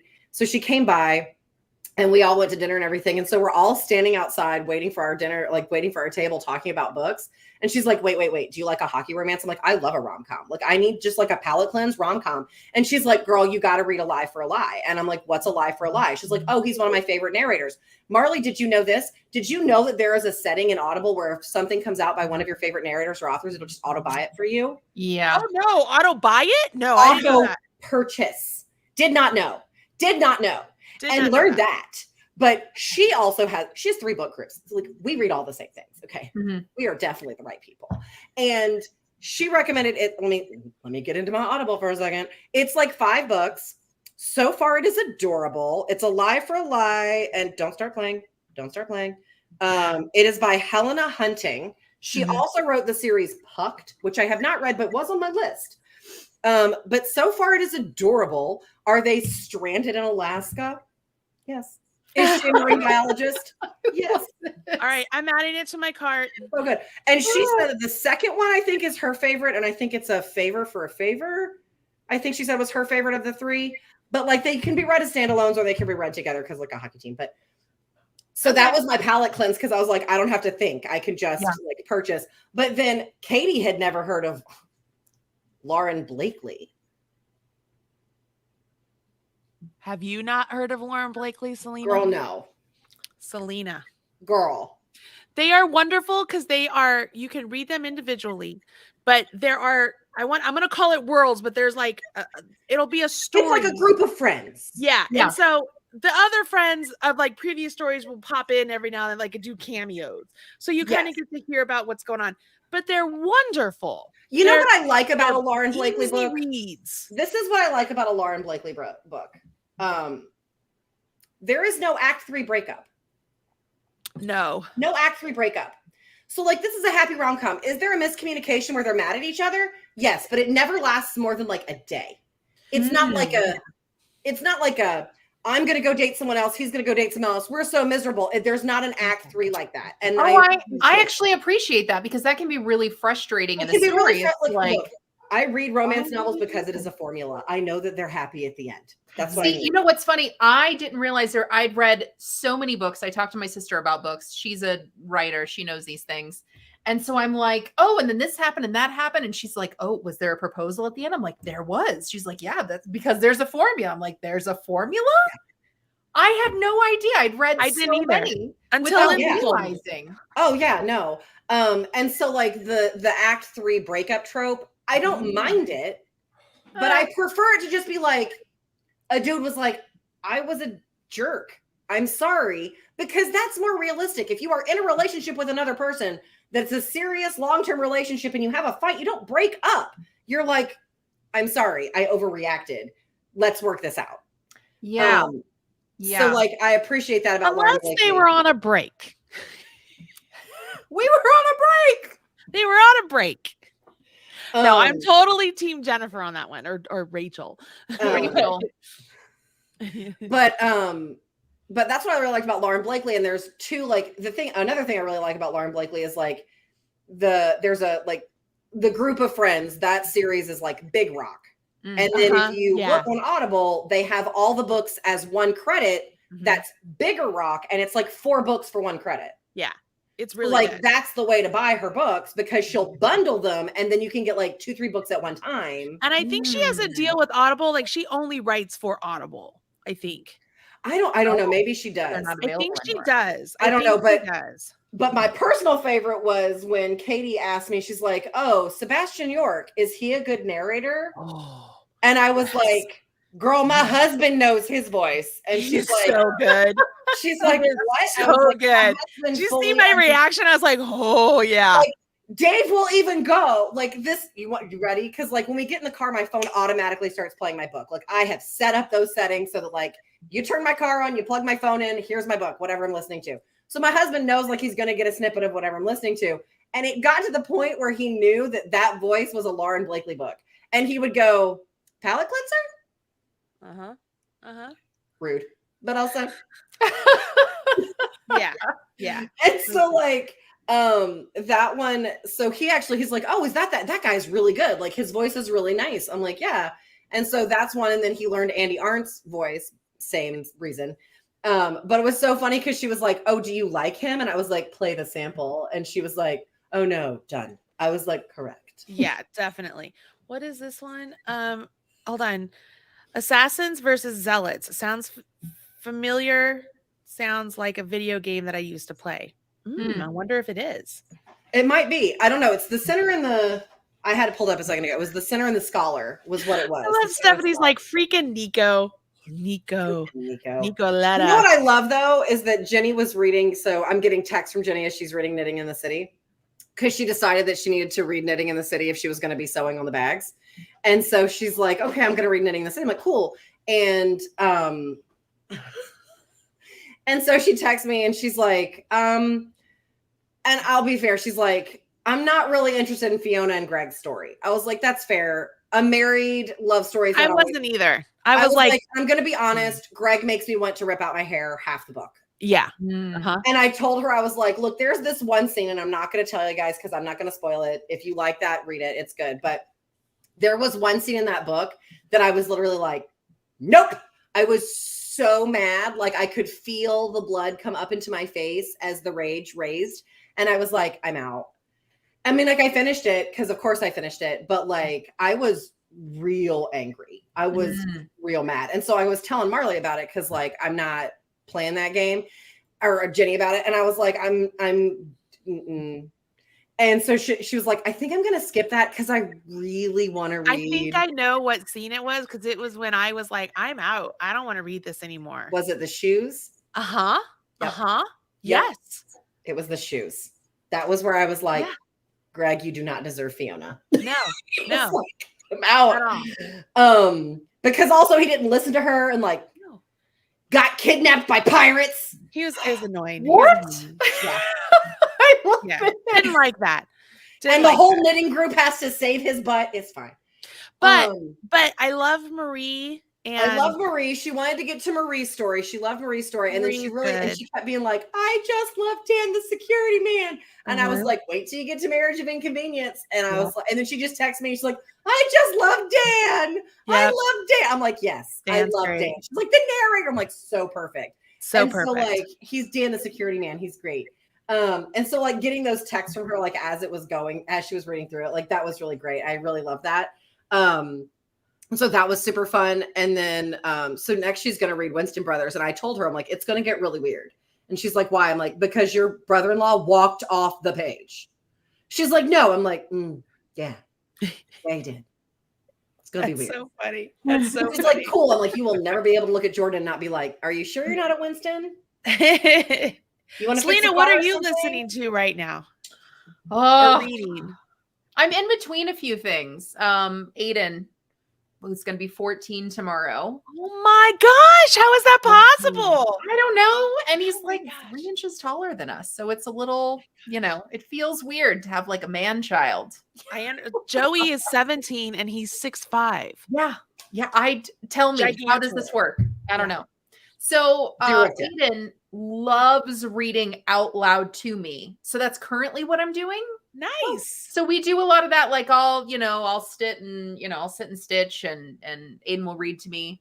And when I'm not doing that, I'm also in this other weird phase where I was determined to read books that I loved when I was a teenager that like really felt like they meant something to me, that were like helped shape me. And I'm rereading those. And I'm kind of wishing that I didn't, because I don't love them in the same light that I did.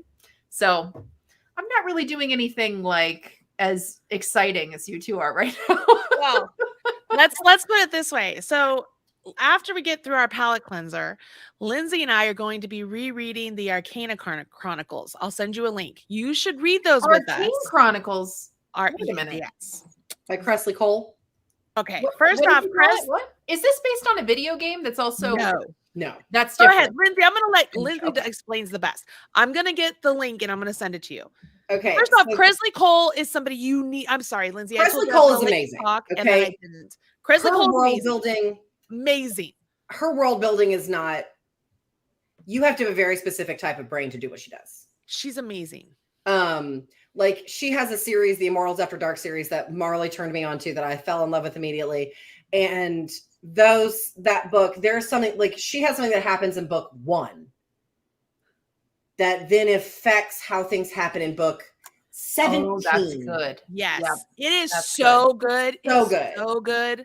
My husband has read those books because I will not shut up about them. Yeah. So anyway, but she's an amazing author, just such a great world builder, amazing character development. You really feel like you know the character and how they will react in every situation, because you really get to know who they are. Even though her books, like, I don't think her books are terribly long. I mean, like on Audible, they average between 12 and 15 hours. So it's not a huge commitment of time, but definitely worth the credit. Right. And so in the Arcana Chronicles, it's I really think that the Arcana Chronicles started out intending to be a YA novel series. Like they were supposed to be young adult. The first book is definitely very young adult. It feels young adult. It has the kind of vernacular of young adult, like the lexical level of young adult, but it's a post-apocalyptic world. But when the apocalypse happens, everyone dies except certain people who are alive, because they are the physical manifestation or representation of the tarot cards, the Arcana. And so, okay, you've got you've got Death and the Poison Princess and, 2 Swords and the Sun. And like, there's all these, I don't know a lot about tarot, but these are the characters. And so basically what it is every so many millennia or years or whatever, the world resets and the Arcana have to battle it out to see who wins, and then the world rights itself again. And so like it's a very interesting thing because the people who do live, and like it's more than just the people who are the cards that live.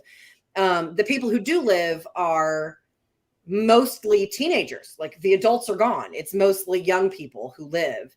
And so like you can imagine how that goes. But the main character, Evie, is supposed to be the embodiment of like life. She's the poison princess. She's because that's one of the book titles. She's supposed to be like the goddess of life, for lack of a better word, spring or whatever. I don't know what her card really is per se. And then Death, of course, always wins because he's Death. And so Death is like hunting her. I love the dramatic pause. It's great. It's great. I mean,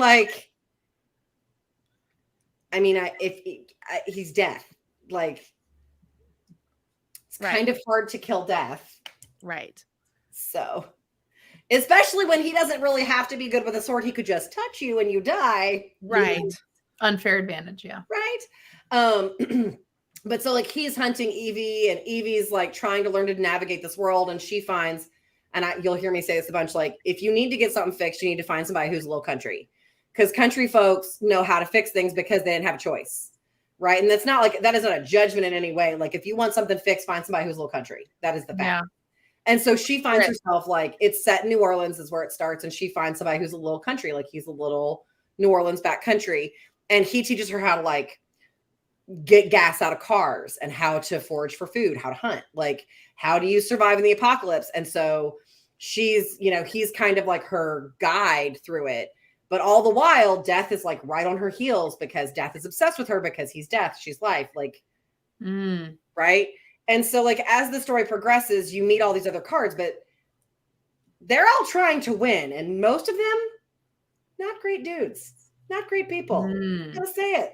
Some of them are like super garbage. And so like the skirmishes and the battles and like, who can you trust? Who can you not trust? This person is this person is that, this person is this person is that. And then like, there's a secret, and then that's revealed, and that causes all kinds of chaos. And then Evie has to run away, and da, da, da, da, da, da. And so like, it's a very interesting thing because at the end of the third book, you see something happen that could be foreshadowing to the end of an era. That's what I'll say. And so this next book, like we all have theories, and like there's a group for Cressley Cole fans, which I have blocked right now. Yeah. They're very strict about no spoilers. Like if you post something that has a spoiler that you can read if you were just scrolling, it is removed within seconds. Like people are very respectful of it. They're very, it's like they don't want. And that's not just. We've waited like 5 years for this book, 6 maybe. Like it's been a minute. It's been a minute.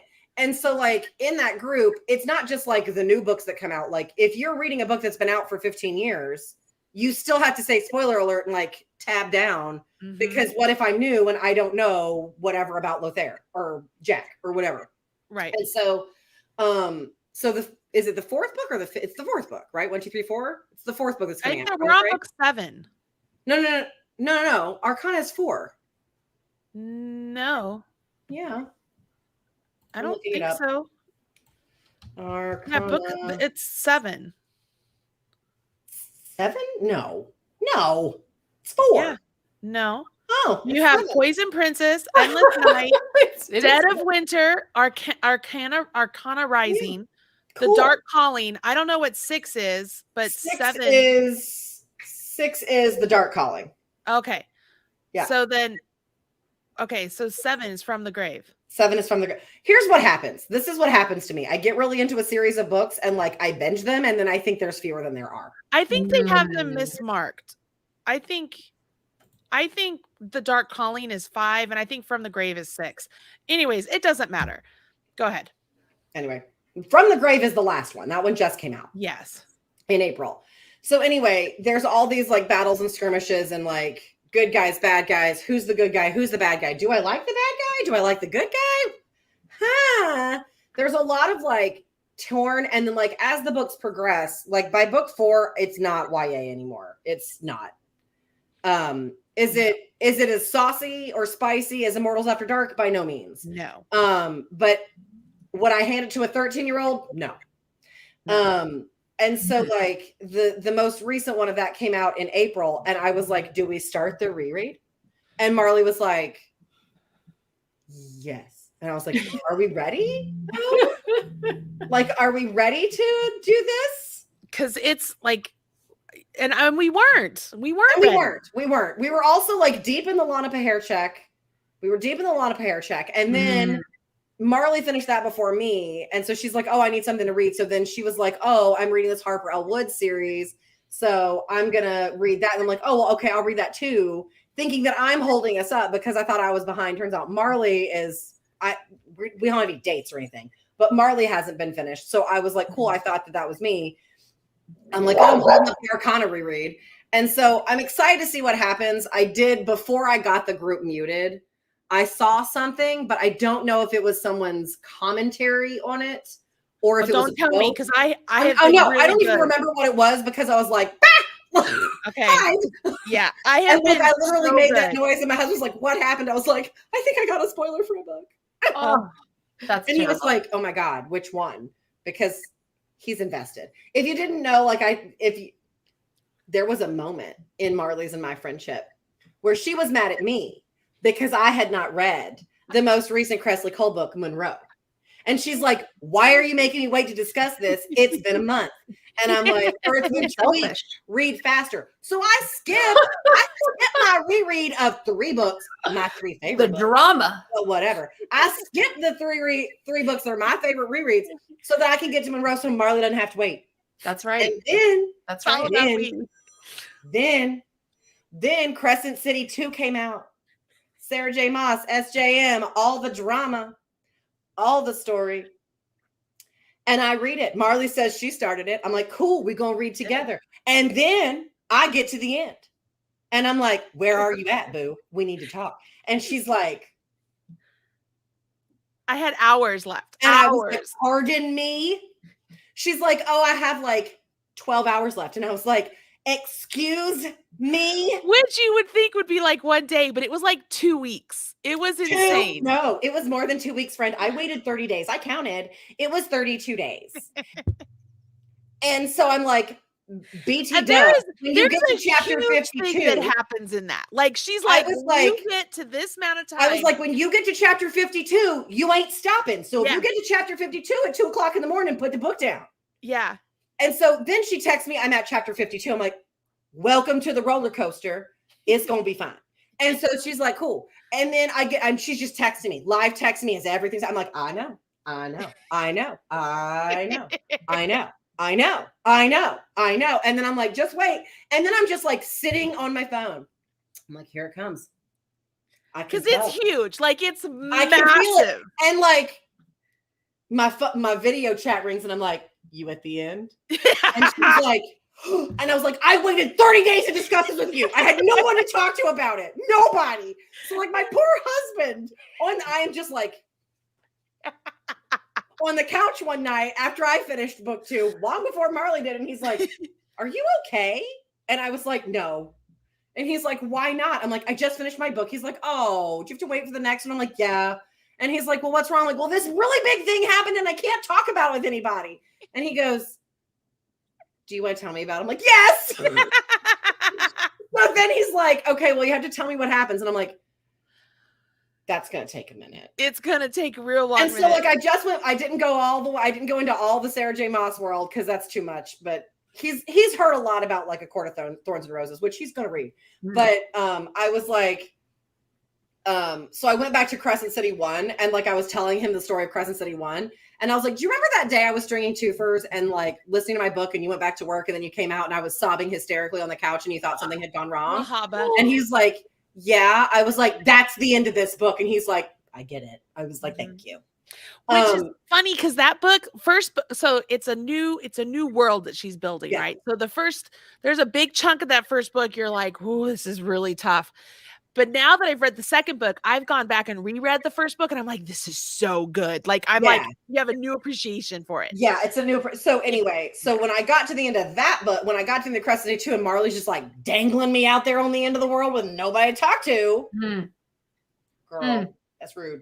That's rude.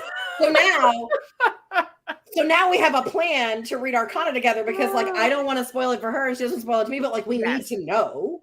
Yeah. So like we have to finish it. So that was the plan. And like also now when I went back to Audible and like looked at the covers, like there's like Easter eggs. Yeah, book 1 and 2 doesn't really have much, but 3 has a symbol, 4 has a symbol, 5 has a symbol, 6 has a symbol, 7 has a symbol. Have you noticed that 3 harks back to something happened in Throne of Glass? Girl, there's a deep dive here. You know she connects. All of these worlds are going to get connected. All of them. I know it. I know it. I know it. I know it. Listen, it has been 2 hours we've been talking. I've got to go to the bathroom and I've got to go to track. So we got to wrap this up. Fair. Okay. Fair. So we are going to finish I'm going to finish the book that you just finished. Okay. Are we going to read the Prahachek lady? I don't know how to say her name. I have to know. Okay. So we'll read that. And then because 9 is already like 9 is being published currently. So like, okay, so let's read that. And then when we start the Arcana Chronicles, let's post on our socials and let people know, okay, we're starting our reread now so that anybody wants to read with us, they can. Okay. All right. And then in the meantime, I am finishing up this collar. I mean, my goal was to get this sweater out today and it's not out obviously. So I will get it out as soon as I can. Anything people can look forward to from you, Salena? Oh, did you just feel like you went through this whirlwind of 2 hours? No, I was just like, hold on. What do I do for a living? I don't know. Fair. Learn and grow. People can learn and grow with me. Awesome. I put a link in the video description box, so go check out the ACA, you guys. Join her group. It's amazing. Join the live sale this Saturday with Lindsey. Join her Facebook group, and you'll be good there. Other than that, y'all, I have to drive to Lafayette tonight, there and back, and then I have to do that again on Thursday. And then it's Memorial Day weekend, so which does not mean I get a break, which means I just get to work all weekend. But I hope everybody is happy and safe, make smart choices out there, and let us know what you're reading. Don't forget to smash that like button, y'all. And I'm going to end this hopefully with a picture. So we're going to see if I can share the picture. Aha! And that's the end of the show. All right. I love it. I know. Thanks for having me, ladies. All right. Bye, guys. Bye.